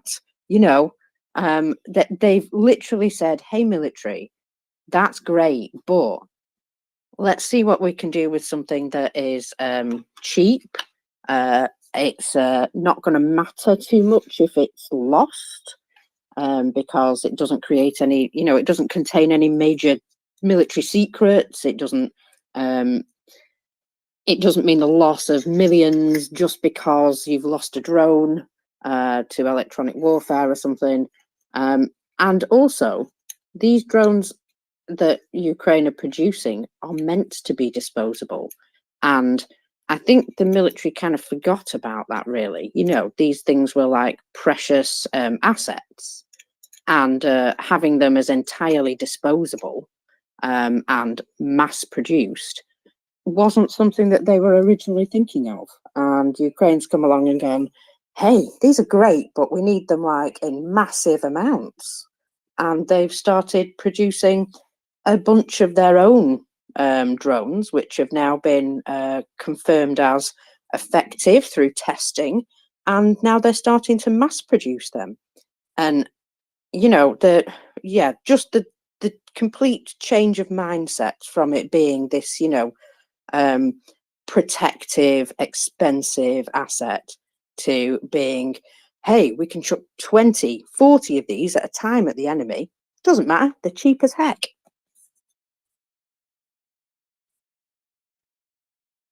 Layman's terms all in that, by the way. That's, just bringing it down to the ground level for you. Liberal? Markers, agree 100%. Everything is shifting in real time. This idea that, you can use a $10,000 drone, maybe that's too much, to take out like a, $10 million T90, that's cost effective.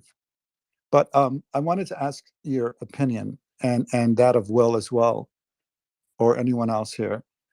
Did anyone read this article. I don't know if it was WAPO, but it was an American publication that said that some military genius, and I say that in air quotes, said that the Ukrainians should rely more on physical reconnaissance and not on drone reconnaissance, which I think is, on its face, it's just, it makes no sense. But we talked about this in another space. But this idea that you would send Ukrainian soldiers to perform dangerous reconnaissance missions, right? So they're going beyond the zero line to do reconnaissance because it's more accurate than using drones, which I thought on its face was just ridiculous. Did you or perhaps Will come across that article? Oh, yeah. And how like ridiculous like that was, and what fucking major or low level military expert said that?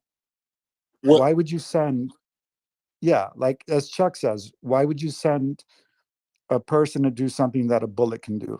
Never send a Or a man where you grenade? can send a hand grenade. Exactly. Exactly. Like why? Like yeah. So it kind of pissed me off to read that. I Well, don't know if you guys. it does piss you off, and I'll tell you why but pisses me off in the same context that it does you. And it's that if you read that article and Philip O'Brien's article and things in the Washington Post and New York Times a week ago, they're this second guessing and attempting to badger not badger, but downplay and say that things are going slow, and then say that they ought to be doing things differently tactic wise, and then when they have success, going, oh, see, that's because of us, that's because of the stuff we gave them and all that sort of stuff.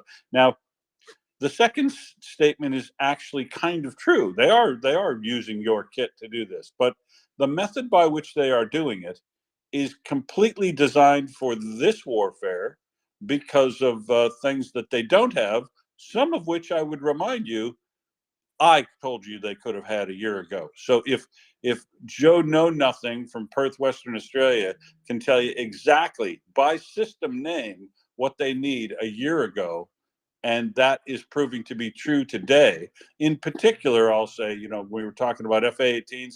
We were even mentioning Apache helicopters back then too, and why those wouldn't be useful in an air defense area that was so saturated and immovable. But note how much the Ukrainians are even using helicopters now because they've suppressed the air defense along with the other artillery enough. So they're doing this their own way. And anybody on the outside nitpicking, second guessing, Monday morning quarterbacking how Ukraine is prosecuting this, is not on top of all the information, particularly the current information, and B, has no warm bodies in the game. But the rules in relation to survivability for people, as you pointed out, Liberal, are exactly the same for every human that wants to survive. And that is, you don't send a man where you can send a hand grenade, and you don't send a man where you can send a drone to see something for you. Whether it's inside a building where it's one of those little Hornet drones, which, by the way, Fluffy, the mosquito is not taken. So get your creative juices going and make us a free the mosquitoes poster going. But where you can send those drones in, look, man, I don't care if those drones cost $3,000 a person, a chop. If they were $3,000 a person, don't care. Fly a drone in there, lose them all, don't care.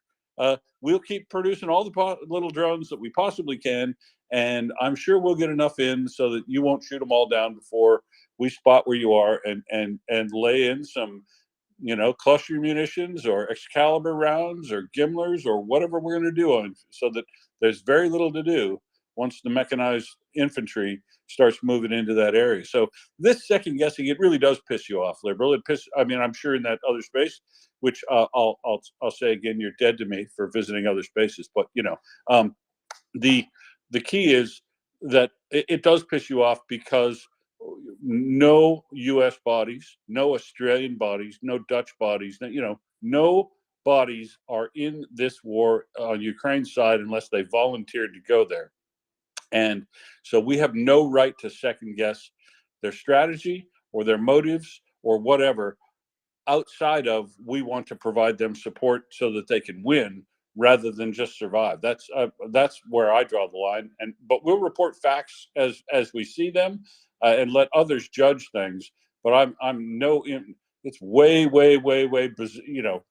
10 years too early to start judging the Ukrainians on how they're prosecuting this war, which I can tell you as an independent observer, looks pretty damn good to me.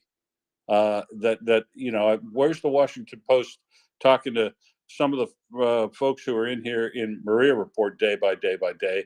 They would not be publishing things the way they are and making asinine statements like that, or not pushing back on folks who are trying to now claim credit for what Ukraine's doing after being the very same people that we're talking about how they're going slow before. They're not really punching everything up and making one big punch through regardless of the casualties and stuff. Those are their casualties, not your casualties. And so I agree. Totally pisses me off, liberal, and you set me off. We'll go back to you and then over to Prince. Actually, Prince had her hand up before me. I'll go after Prince. Go ahead, Prince. Prince actually can't remember what she was going to say, so I'm just going to say goodnight, and I'll see you guys tomorrow. Cool. See you tomorrow, Prince. Say good day to the birds.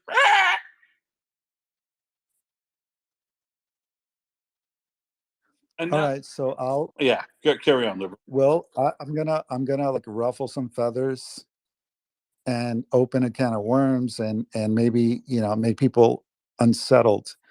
But when I see these Ukrainian Soviet era helicopters flying over the battlefield, right? And they're launching these fucking little rockets. They're unguided. It's like a 4th of July show, like, and then they turn around and they fire off their flares to protect, against, air defense. I've said this from the beginning of the war. I'm an A-10 Warthog advocate. I'm a recovering A-10 Warthog advocate, so forgive me. But they are able to do, standoff launches of a myriad of American munitions. And I still don't understand why we have them warehoused.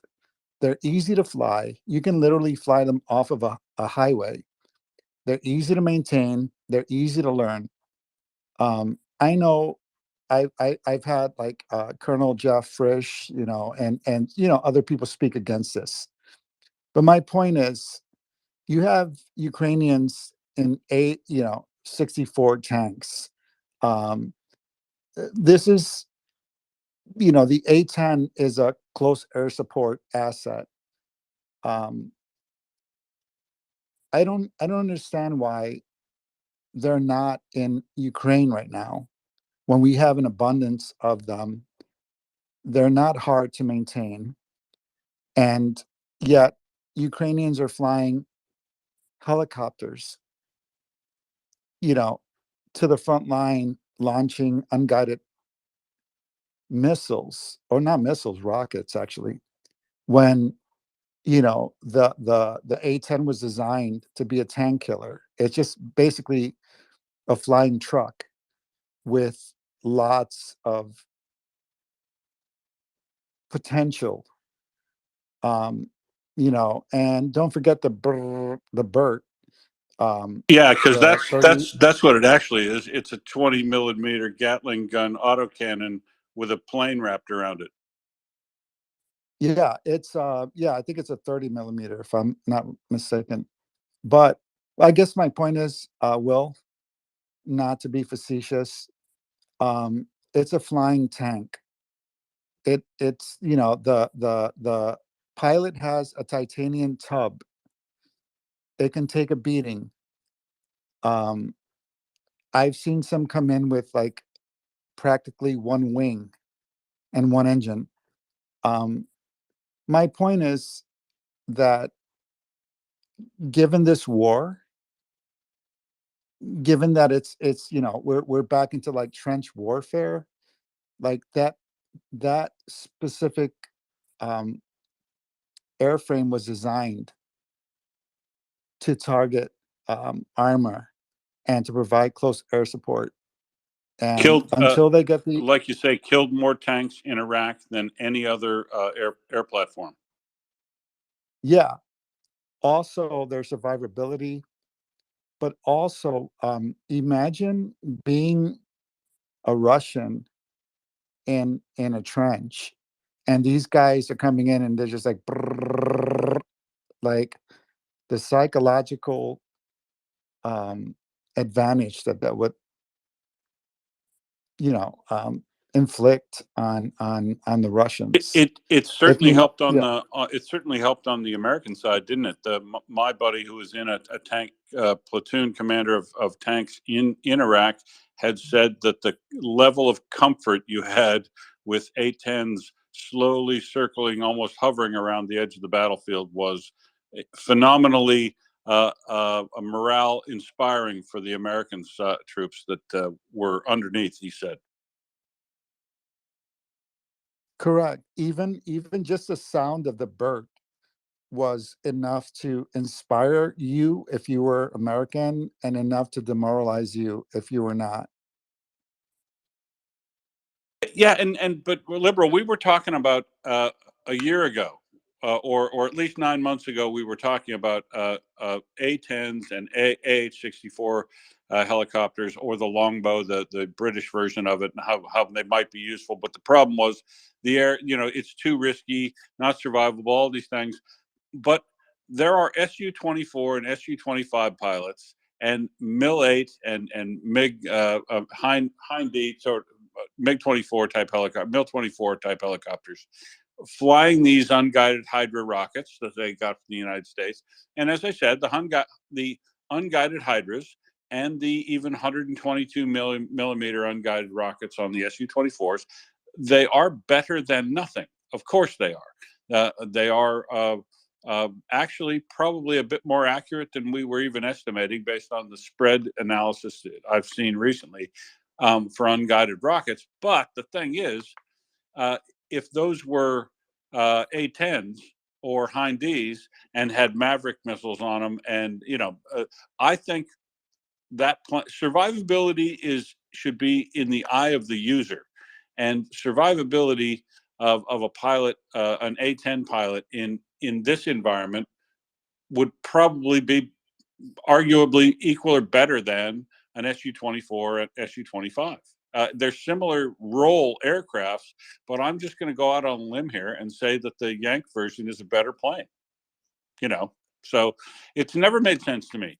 We talked through a year ago that F-16s were the appropriate fighter for the job here. We talked about A-10s. We talked about why they might not work. We talked about A-64s and why we shouldn't be pressing for those on the the American and British and Australian side. But damn it, we were right back then, Liberal. All those things could be applied, all of them, not just one of them. I know they don't want too many, but anything that the Ukrainians ask for, they should just cut them out some from somebody's stock and get them in there, because that's the way to shorten the war. And even if you're on the Russian side, shortening the war means less Russian dead as well. Hello, I see we got a new person, Anna Mark. I don't know your full name. Anyway, Anna Markey, come up. How are you, sir? I'm all right, mate. Hanging in there. Good.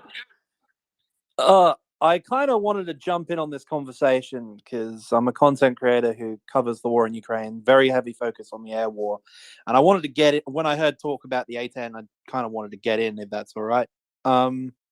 Please go ahead.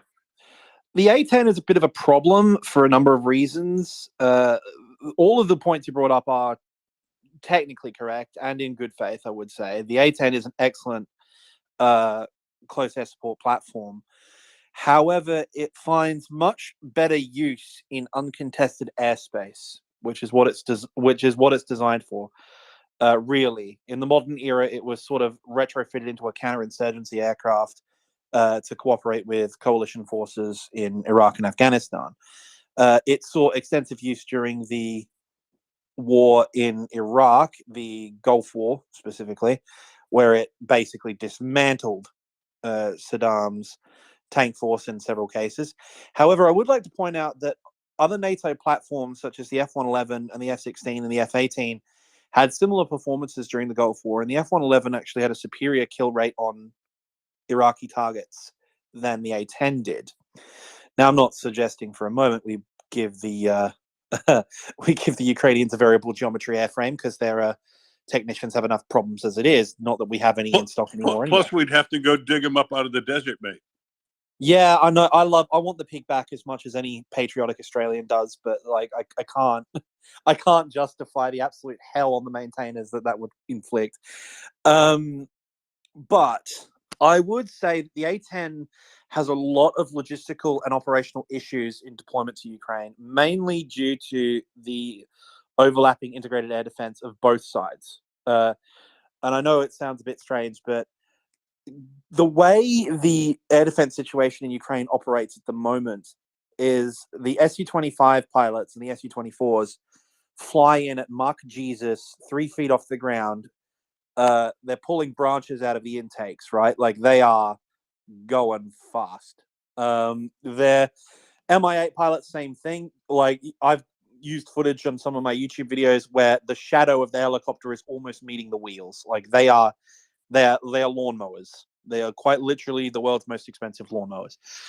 The reason they're doing that is because they want to minimize the threat axis from the enemy air defense, which is man-portable air defense systems and SAM, surface-to-air missile systems. And the problem is both sides have an interlocking integrated air defense network. And the best way of describing that is kind of like a bubble. So you have let's go, I know metric's a bit hard, but for some of our American viewers, but we'll sort of, so let's say a 10-foot bubble. Now, this is not completely accurate. I'm pulling these numbers out of my ass. I want you to be clear on that. Say there's a Stinger missile, like a shoulder-fired SAM. That is a 10-foot bubble. You then have a missile system that's bolted onto a track, like an a Gecko, for example, or a Strela rocket system attached to the MLTB. That has a 30-foot bubble. And the bubble is three-dimensional, so it goes up side to side and sort of in an arc, right? So, and then you have the Buk or the Kub, which is a 50-foot bubble. And then you have the S-300 system, which is a 150-foot bubble. And these bubbles are interlocking over the top of one another. And they become active within 50 miles of the front line. The largest bubble becomes active within 50 to 100 miles of the front line. Like, the S-300 can shoot well inside Ukrainian territory, and likewise, Ukrainian S-300s can shoot well into Russian territory, which is why they're flying on the deck, because the aircraft, the very fact that the Earth is a sphere, sorry to any flat earthers in the comments, because the Earth is a sphere, the terrain literally blocks the radar and tracking systems of the SAM the further over the horizon you are. And the lower you are to the horizon, the less a radar can see you. However, because you're flying low, you're immediately within range of shoulder-fired weapons. The only way to get out of the axis of shoulder-fired weapons is to climb higher. And shoulder-fired weapons are dangerous because infrared seekers on these short-range systems do not trigger the radar warning receivers on an aircraft. Now, more modern, like the A-10C, the latest model that the US has, and the AH-64 Apache, do have missile warning systems on board that can track the infrared plume of a missile launch and give you a distance and direction of where a missile's fired at you from.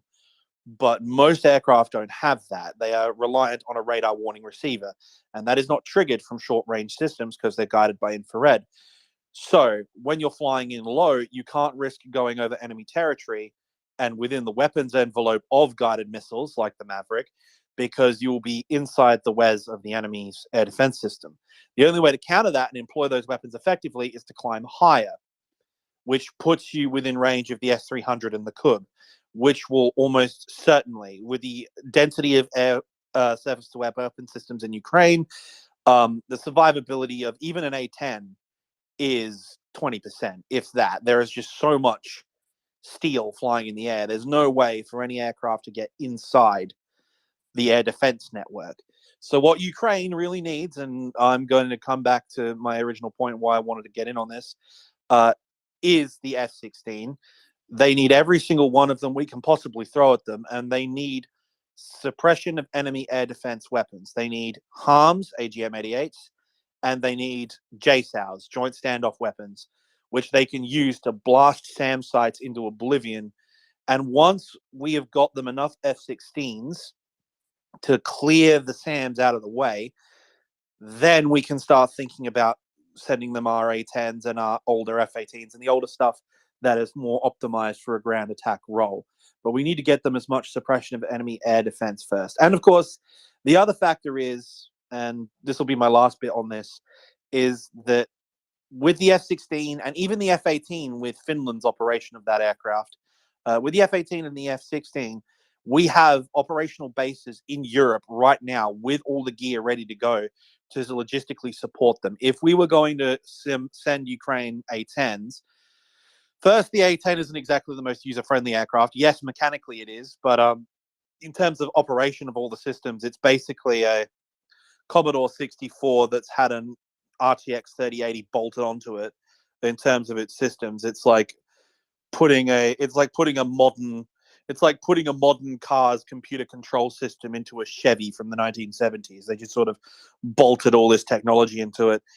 I know this is very cringe, but real pilots can say it better than I can, but even people who've had the remotest exposure to it in a simulator like DCS will know that the control interface on the A-10 is labyrinthian. You have so many hat switch controls, so many buttons you need to press, and so many stages of operation as compared with a modern F-16 and F-18, which is all entirely HOTAS, which is basically point, click, laser, I want that to die.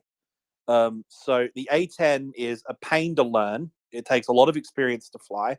And the United States is the sole operator of the airframe. With the F-16 and the F-18... And there's no more simulators, basically. Yeah, 100%. Like, with the F-16 and the F-18, we have infrastructure for literal years to keep those going. Whereas for the A-10, we would have to ship everything from the United States, and the United States Air Force would basically have to ship all of their infrastructure to support Ukraine's. It doesn't make sense when you have so many other countries operating platforms like the F-18 and the F-16 to and that's why essentially when we were talking about this with the aviation experts a full year ago, that's why, the discussion around all the different platforms and how they could use them, maybe the Eurofighter Tranche 1, maybe the Gripen, maybe they arrived at, and so I just said, yep, that's it. The answer is the F-16, because it's ubiquitous. There's supply chains for it everywhere. There's still 4,000 planes covering NATO's skies of all the NATO countries. So don't tell me with 4,000 planes of different types that they couldn't cut 200 F-16s out of that. So it was decided that the F-16 was the most appropriate platform to get them as soon as possible. But here we are, we still haven't seen them in country, which is why we get frustrated. Now, let me ask you about something else, because as an Australian who knows a lot more about the actual flying of these planes than I do, we have in this country 43 remaining F-18s, the original ones, the F-18A and Bs, in storage, but being maintained in storage so they could be used for somebody somewhere someday 43 of these remaining, 100% replaced about a year and a half ago by the F-35. And so in Williamstown, we're storing 43 of these still. 25 were sold to the Canadians ages ago.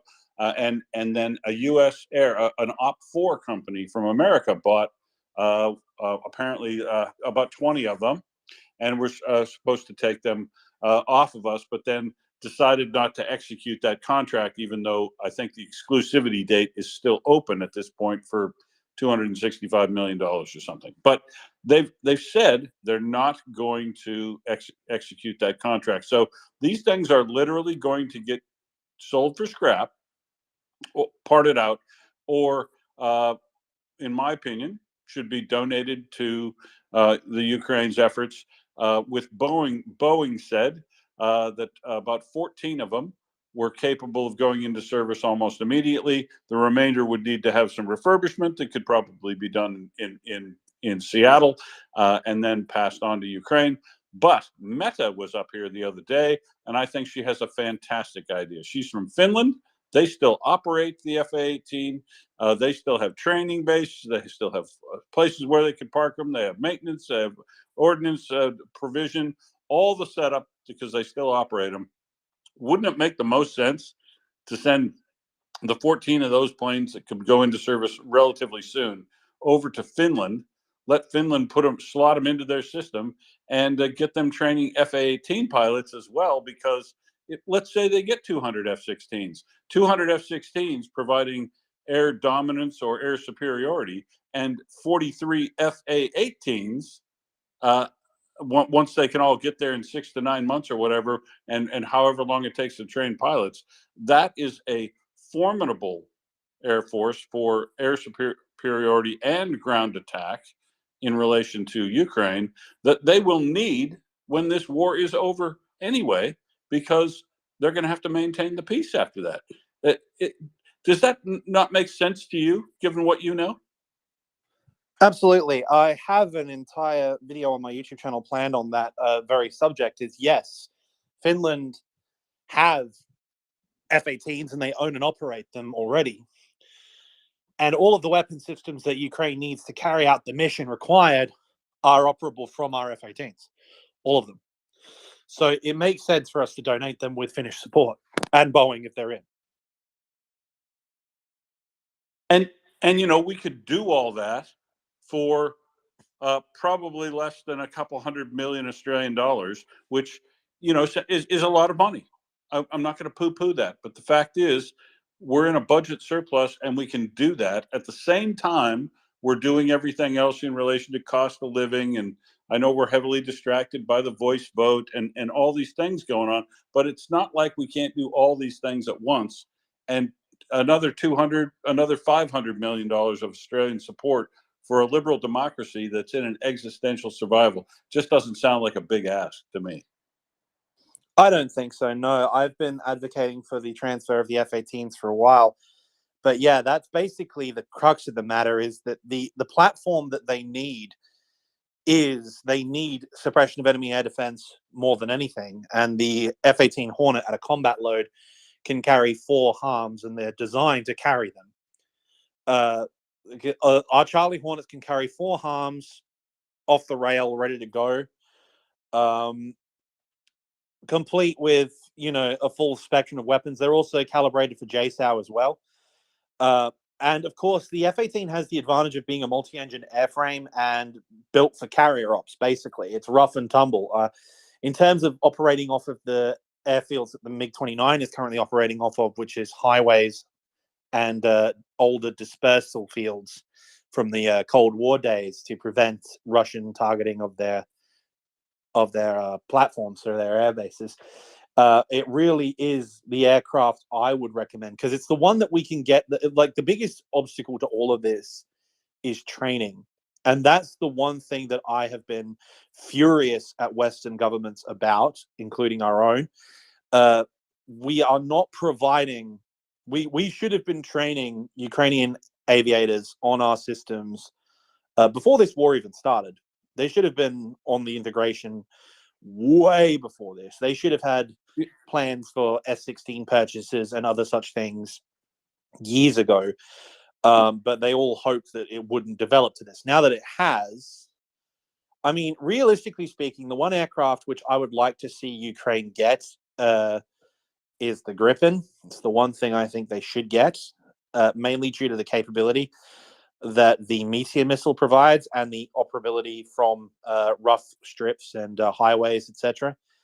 The Meteor missile is the one thing I would like to see integrated into the F-16 if possible for its performance, because it's a ramjet missile, so it is completely powered from launch to target, as opposed to the AIM-120, which is fired from a aircraft at higher altitude, and then it uses the initial speed as a kinetic weapon, so it sort of glides and flies its way to the target, whereas the Meteor missile is sort of like a rocket you see in the movies. It's powered all the way until it hits the target, which would give the Ukrainians the ability to still fly low and stay out of that integrated air defense umbrella while engaging Russian aircraft inside their territory, because the Meteor will be able to climb up and engage them from the safety of their air defense network. So the Gripen is what I'd like to see, but there's just not enough of them, and I don't think Sweden is going to be willing to part with theirs. They have offered Ukrainians training on it, with an interest in purchasing it after the war is over. After Victory in Ukraine Day. Let me correct myself. But again, we'll see. But yes, back onto the F-18s. There's no doubt in my mind that it's the airframe that we should be able to get to Ukraine the quickest, with our Finnish partners, those wonderful mad lads up north. We should be able to keep them in the fight and keep them running. We have the infrastructure there to support them in Europe, right next door, basically. So that's always good. And Boeing have said they've said that they'll get in on it. The real issue, of course, is pilot training. And we should have Ukrainian pilots out here training on F-18s here in the States and in Australia yesterday, at least in my opinion. Well, and so the other egg on the or cherry on top of this cake, if you're also pushing it with the Australian government like I am, that is that 2 days ago the U.S. Marine Corps announced and had a televised or a fly-in. There's a video thing. The U.S. Marines flew their last sortie onto landed on a carrier, so for the last time ever in their use. So they're out of service now in the Marines in the United States. F-18 is still flown by Finland. We still have simulators here in Australia. So when the Reznikov met with Marles in Singapore 4 or 5 months ago, and they specifically said, "What are you talking about? Talking about Hawkeyes, Bushmasters?" They literally said in that article, "and pilot training." And I'm like, "Oh, there we go. They're finally going to get moving on saying we're going to donate these old F-18s, and we'll probably bring pilots from Ukraine here, train them on the simulator, and then ideally." You could train a whole bunch, line them up on the simulator here, and then fly them, send them over to Finland when they're ready for their flight training before they head into country. I mean, we could be doing this all in less than, with combined resources that are now available or becoming available right now. They could get a full complement of whatever F-18s they wanted and spare parts for years into Ukraine to support additional aircraft. If there anybody that's shy about giving up F-16s, complement them with a whole bunch of F-18s at the same time, and then 4 or 5 years from now, maybe if Sweden decides to pick up manufacturing and more people want to pick up that Gripen, then they can get Gripens if that's what they decide to do. But it seems like there's an answer here that we've been talking about for a while that I just can't understand why an Australian politician, well, other than Jackie Lambie, which is weird, that other than Jackie Lambie, I haven't heard a politician in this country mention that platform by name. given that we know about what it could do and what is actually literally sitting in surplus right now. It amazes me. I think the most frustrating thing for me is the idea that we have to wait on these supply lines for so long. Now, in the interests of political correctness and, shall we say, international considerations, this is all hypothetical. But say, for example, if you guys have read your history books, you would know that there was a war in China prior to the outbreak of World War II in Europe between China and Japan. And the United States organized an organization of aviators to assist the Republic of China in defending American interests in China. Now, hypothetically, if a bunch of F-16s were to happen to be shipped to Ukraine, and hypothetically, if there was a retired aviators road trip to Poland to see sites, and if the Air National Guards just so happened to have a voluntary deployment to Europe for work experience for some unknown reason, I guarantee you would not have to look far for volunteer aviators on contract.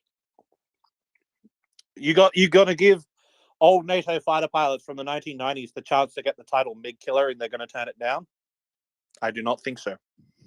Well, you could be right, but another person who suggested this, another aviator who was up here a couple of weeks ago, Sheikh, suggested that perhaps not the Flying Tigers, but the Lafayette Escadrille is probably a more apt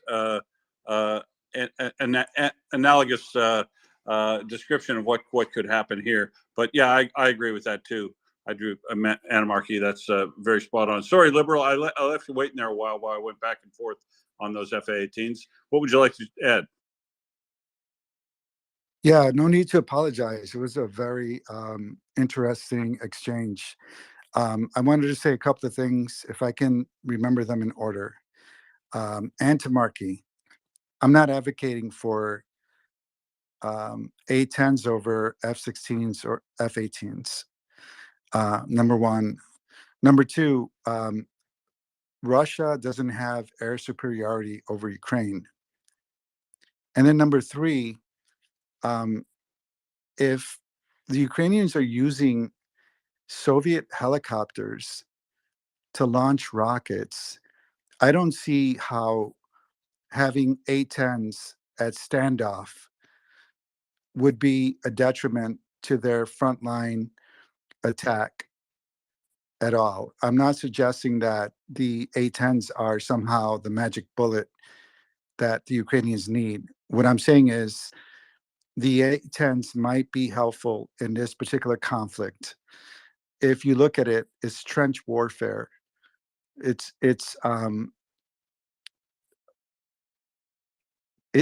blows my mind that we have this equipment that might be able to help the Ukrainians further their advance.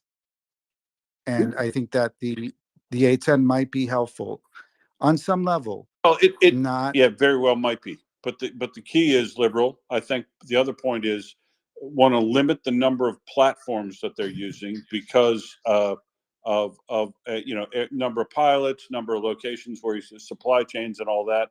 So maybe limiting to F-18s and F-16s might be more efficient.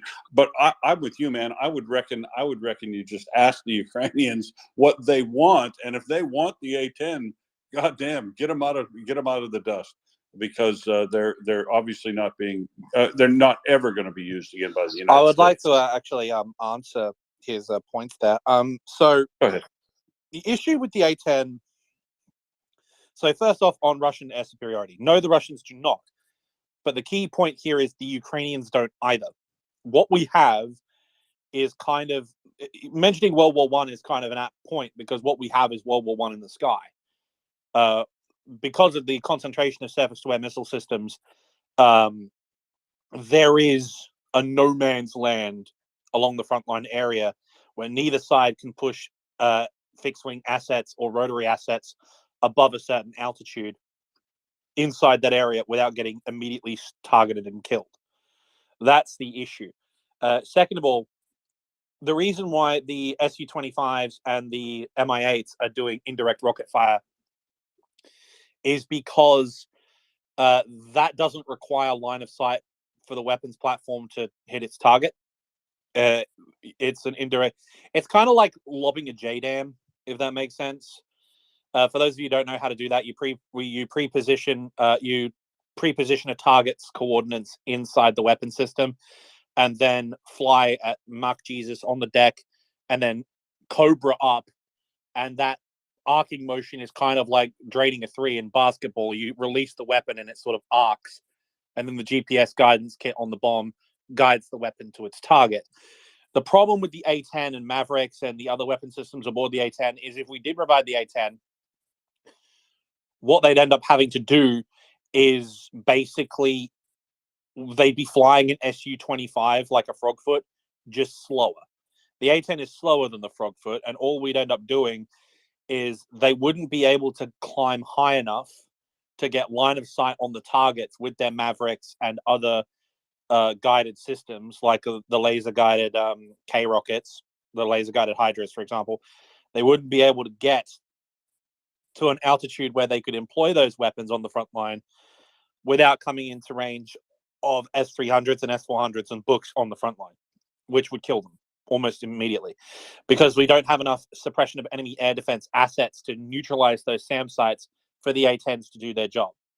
So for them to actually be useful, they would need to climb up high to use their weapons, and if they do that, they'll die. So the only way they can survive is to go in low and arc up and fire rockets or lob JDAMs, which are what the Su-24s and 25s are currently doing. So until we can suppress the enemy air defense, SEAD or SEAD, depending on which pronunciation you prefer, more A-10-like systems are going to end up doing the same thing. They're going to go rocketing in an arc and then turning around. And for the A-10, it's actually worse because the A-10 is designed to employ precision Western munitions in the event of a controlled airspace.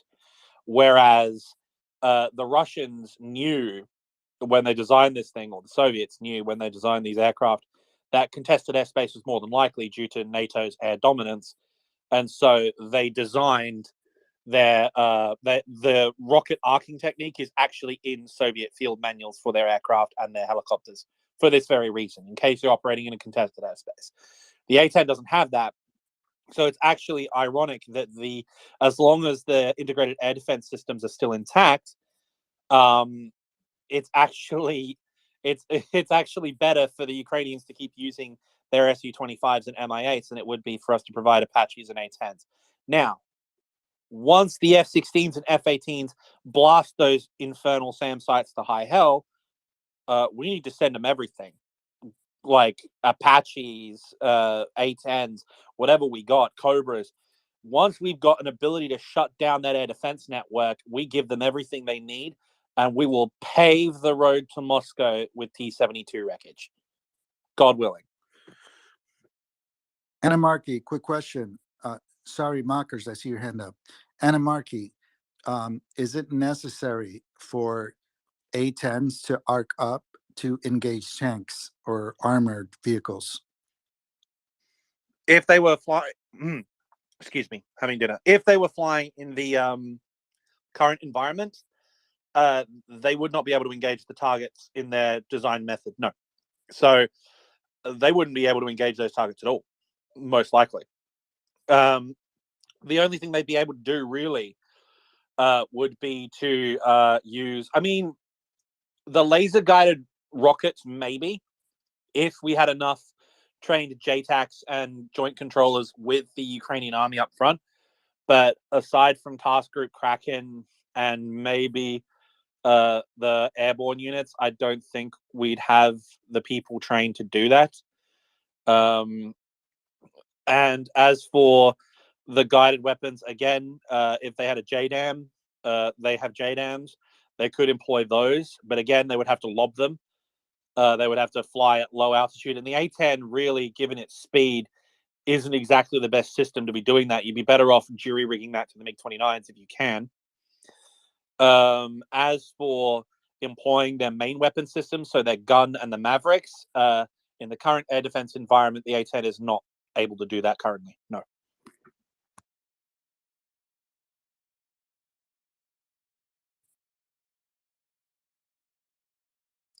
Sorry, Markers. That's Oh, it's all right. yeah, it's all right. Go I ahead, thought Walkers. something might be random. I love liberal taking control of this, like he's from the speaker's chair. We always say, "Sorry, I saw your hand up." Thanks, liberal. Go ahead, Walkers. Well, I was just going to add something completely random from our earlier conversation, which was just perfect. Those cardboard drones, that there's a name. We found a name for them. Drop bears. Oh, Perfect. like it. Nice one. The idea I of really dropping appreciate mortars from a drone called the Drop Bear is absolutely glorious. I approve. Yeah. So, I mean, I did like the Mozzie, right? And we found out that the Mosquito isn't taken because those little tiny micro ones that fly in and around very small buildings, those are actually called Hornets. So we could go Mozzie, and the Mosquito, it harkens back to the Mosquito bomber in World War II, which was actually made of wood, believe it or not, wooden canvas. But I think the Drop Bear's better. I thought you might. Anyway, sorry. I just I had to bring that up. Debater, welcome up. Hello, thank you. Finally have a connection. This might have been, can you hear me? Okay, Yes. Loud and clear. that's great, thank you. This might have been covered earlier, but I was really interested when I heard about you discussing the American volunteers in China. And I was thinking they were operating mainly P-40s, the Curtis, I've been in Australia for a while, I'm in the UK now, but we call them a Tomahawk, or I think that one was simply called the Tomahawk. The P-40 A and B, I think they moved on to the D's and E's in China. And they didn't need a lot of complex infrastructure even for the time. They were a rugged beast, fantastic aircraft actually. And what I'm thinking about in terms of F-16s is there's a lot of infrastructure needed for them to be installed, for want of a better word, in Ukraine.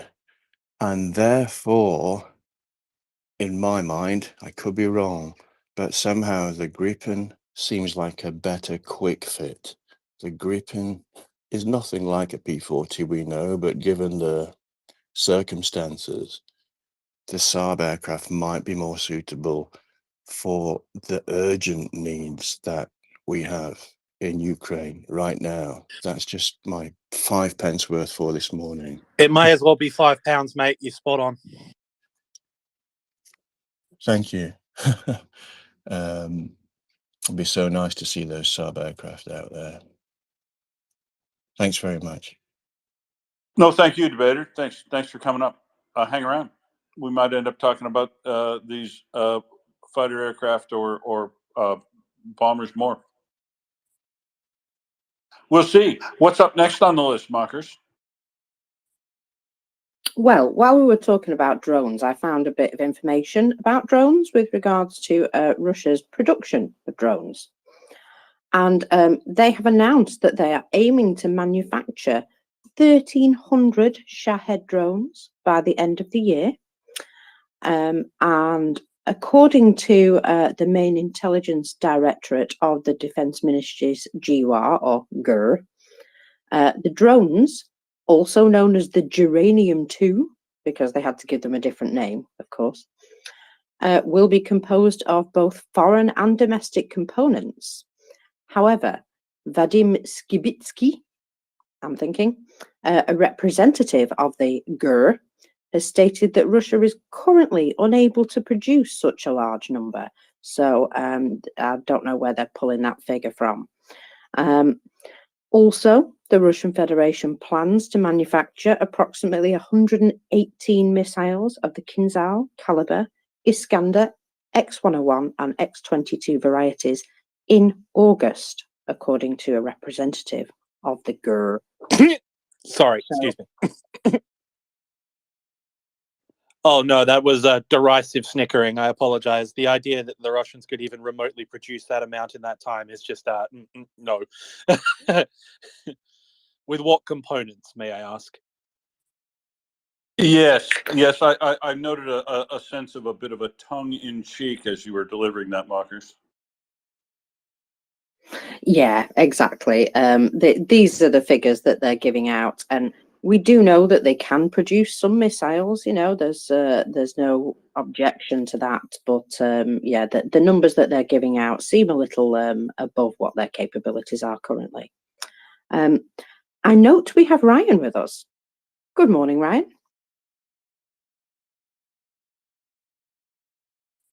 Good morning, Marcus. How are you? I'm very good. I checked you with the real Ryan before I said hello as well. You got to do that. Here, let me switch to voice isolation so you don't have to listen to coffee right now. Hope that's better.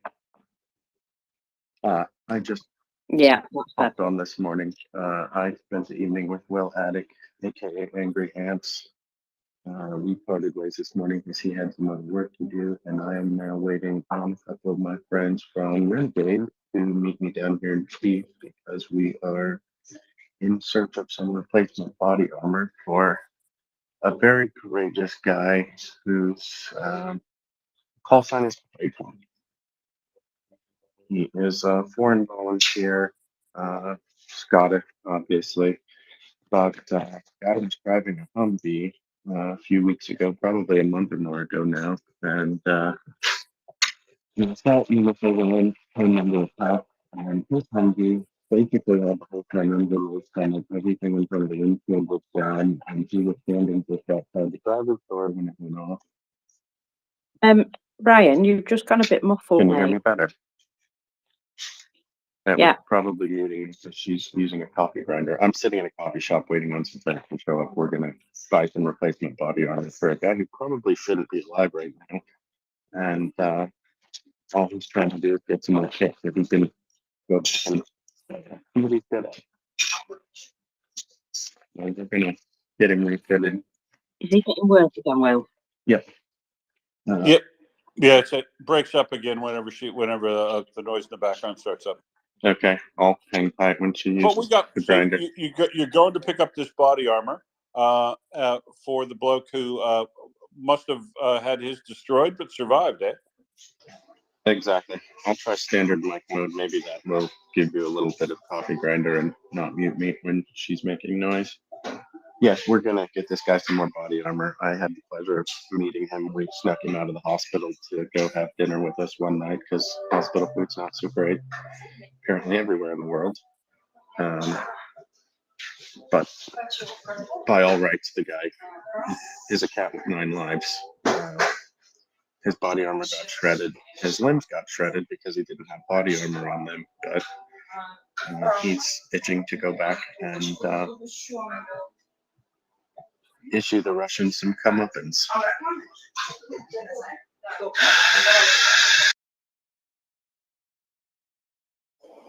Well, that is the thing that I find so amazing about this whole situation, that people have actually said, you know, doesn't matter about the leg, cut it off, give me a new one, I'll get back out there and fight. And that sort of attitude is, you know, against all odds. It's incredible.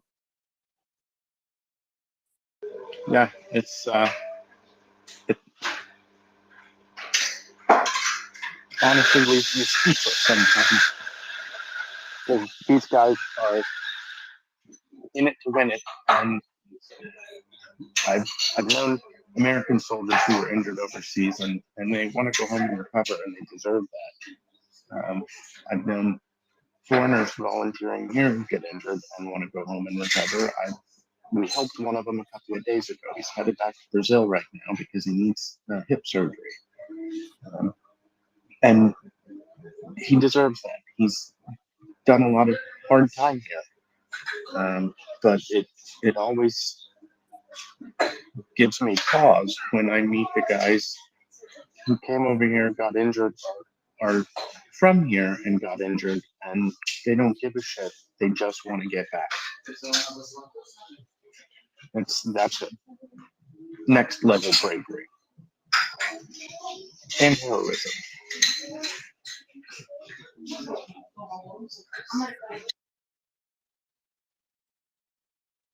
And if we can't support guys like that, then what the hell am I doing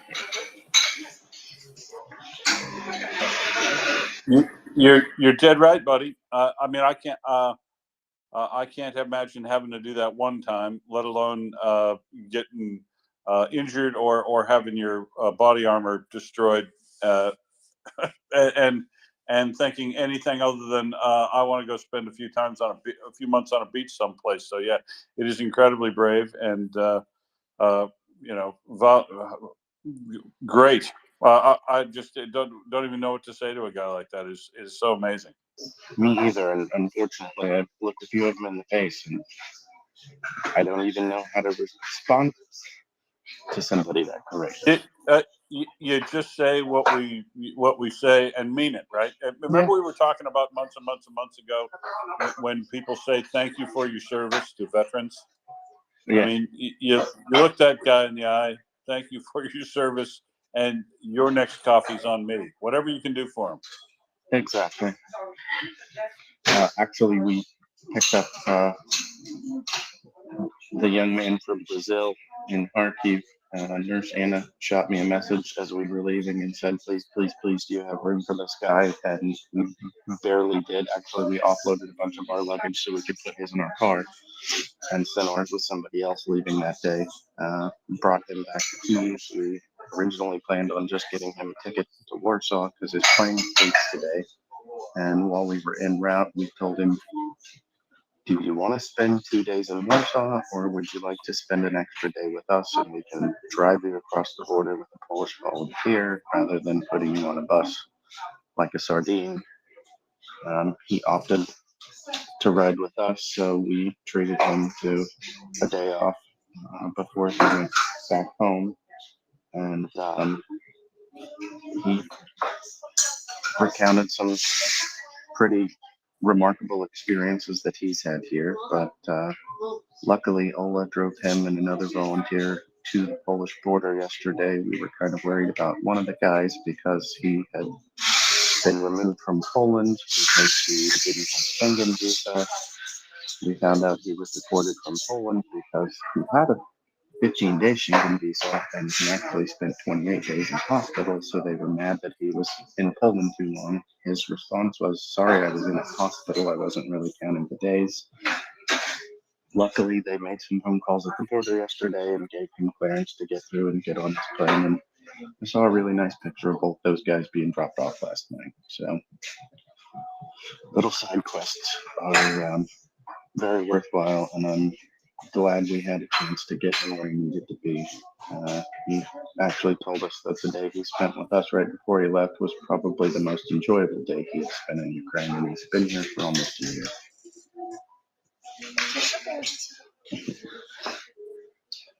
There's a little puppy Thanks, running around Ryan. this coffee shop that doesn't know how to work his nails on a tile floor, and her nails, and it's kind of funny. It is.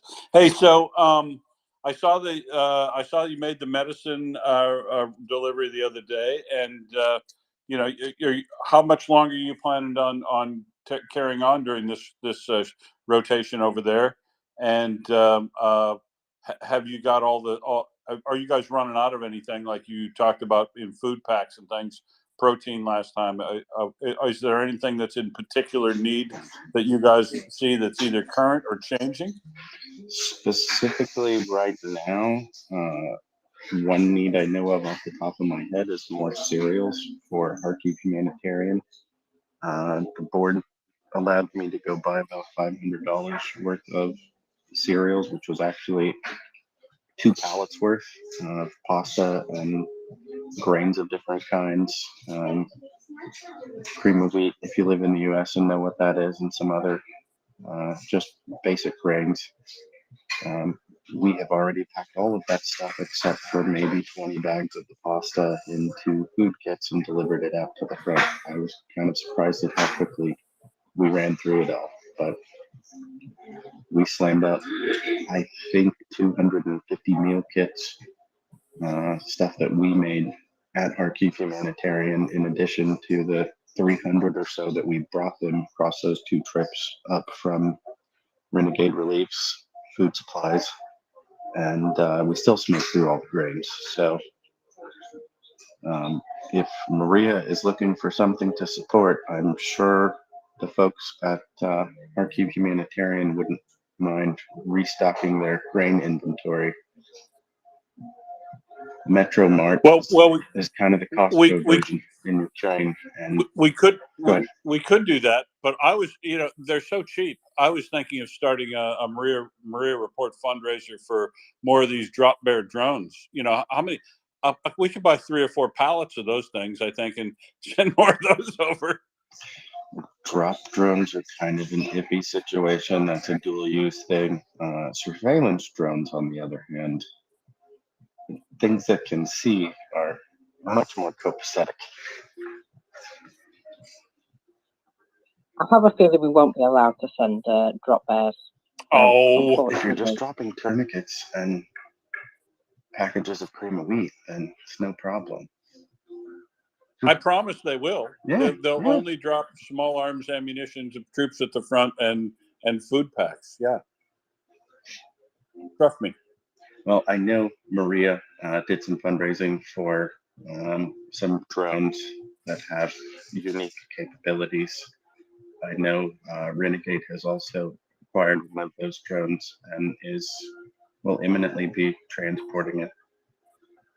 Well, I will. It's a personal thing, maybe. I don't know how it's going to be handled. Whatever the case, drones are on the way. Yep, and indeed, thanks for the segue to a PSA.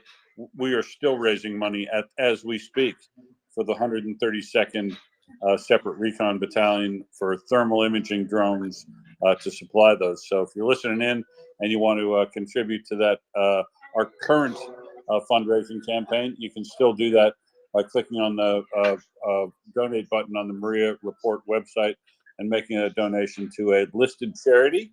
And you can be assured that all of your money in a registered charity with government oversight from the American IRS all the money will go to this campaign that we're doing. So if you have the wherewithal to do so, please make a donation to that so we can provide them as many of those drones as we can put together, because they're a little bit spendy with those thermal optic cameras on them. Oh, well, to that end, I may have found somebody that we know here in the space that can acquire those drones for about 33% of 60% of MSRP. So I think I know where we might be able to save a substantial amount of money and basically get 3 for the price of 2 in the future. Very nice. Very nice. Liberal?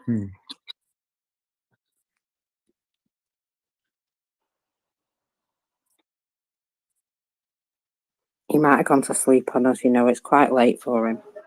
Hello. There he is. Markers. Come on now, give me credit. Yeah, so Mockers, well, did you guys see, as far as Prigozhin goes, it's almost like he had this vision where he said that the plane would fall out the sky. I was looking at the article earlier, and then I started to read something else, and then I lost it. But he definitely spoke about the plane falling out of the sky with respect to Russia. Did you guys see that? I did not. I didn't. Do you want to send me that if you can find it? Because if he's you know, even as an analogy, it's coincidental, isn't it? I don't know. I do love a little conspiracy theory, but I would. I'm pretty firmly of the opinion that he's dead. Yeah, he's definitely dead. I'm gonna send it to you guys. My apologies. So what happens is, you know, as we are on Twitter, I refuse to call it X. I don't care what Elon says. So I was reading the article, and then I got distracted, and then I got you know, a DM, and then I lost it. But I'm gonna find it again, and I'll share it with you guys. So thank you. Cool. Thanks, Liberal. I would be very interested in reading that, because I'm just day by day by day. I post all the little snippets that come up that fit into my theory from the the day it happened. That this is a Stalin-esque purge by uh, uh, Putin of all of his perceived enemies as a result of the Prigozhin mutiny. And there are loads of things. This would be interesting to read in addition to that. Any preparatory statements he was thinking that suggest his mindset, but clearly the actions of Putin and all the people that work for him in sidelining, stifling, suppressing Wagner up to the period when they decided to act and kill him off with his top cadre, and then the very day the decree signed that all of the soldiers of Wagner need to sign these oaths and their contracts over to the MOD, otherwise they won't receive any more money.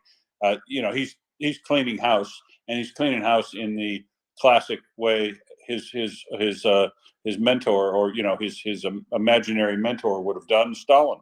It looks exactly like the purges Stalin periodically did. Doctors, generals, the methods they're using, the timing is similar. It's just amazing how much it looks like a Stalin-esque purge to me, and all these little snippets of information fit into it, and I keep finding them and Well, whacking them on my timeline every day. Yep. well, he said broken plane, and I will show you. I'm looking for it now. He said, Cool. "I will not lie for Russia," and then he went on about whatever, and then he mentioned a broken plane, and this is out there. I'm gonna find it and share it with you, because I was like, "Whoa, okay." So yeah, I'm gonna share it with you. Let me look for it. And when you find it, I will say plate of shrimp, and I'll explain that to you later. Debater. Hello. Just a quick one following up from what Ryan was saying about, and everyone else is saying about things that are needed. Soon I must drive to Ukraine for family reasons. And I've been speaking with other people about filling up my truck with useful things. So if anybody needs anything bringing from outside Ukraine, please send me a direct message and I'll do my best to bring it in. I've been speaking with another Anna about chest seals and tourniquets. But obviously, if I'm not sure if foodstuffs are allowed in at the moment, but if there is a way, then I will find it. But anything that's needed, just drop me a DM. Okay, thanks. Don't bother weighting your car down and spending additional fuel to bring in food supplies. There are adequate food supplies here, just not in the villages where they need to be, because those grocery stores and places in areas most affected by the Russian invasion had their restaurants and grocery stores destroyed or looted. That said, you can go to Kharkiv, or you can go to Kiev, or you can go to Dnipro, or you can go anywhere. Even Kramatorsk has ample food supplies. Things, if you're coming from the UK, let me talk to Julia. We have some people who volunteer from the UK with us and send us medical supplies. That would be a much better use of your time and space. Those are typically in short supply here, so much so that we delivered post-op bandage kit for a guy who had an incision from his sternum to his stem, and a colostomy bag or a stoma bag, and they didn't have the right size stoma bag, so his stoma was pushing on this giant incision on his abdomen, and they basically were taping square bandages all the way up it and layering them one over the other, and we were worried he might get a secondary infection or, get sick, and we had to take big bandages and big tape up to a hospital and provide it to him. We also cleaned out all of our stomas and colostomy bags and everything else that we had and took them to him and said, here, you use whatever beads you need, whatever you don't need, give them to the hospital because they obviously don't have enough for guys like you. We even dropped off some pediatric ones because they're small enough, and the hope was maybe he could hook that up to his own and use a smaller one and change him out more often and not irritate his big giant incision on his stomach. Luckily, I got an update message a couple of days ago from Joe, who volunteers with Renegade, and he told us that the guy we dropped that stuff off to had finally been discharged from the hospital and got to go home. So at least that one guy isn't going to get sick after he's been stabilized and put back together, and he's on the road to recovery. But I'll get back to you. I'm going to send you a DM right now just so I don't forget. And I'm probably going to hop off here in a second. I'm about 10 minutes late from my meeting with people at the body armor store. Uh-oh. Well, thanks for coming in, Ryan. Always lovely to catch up with you on the ground there. Be safe. And keep your spirits up and keep hydrated, buddy, because you're doing great.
You're doing great.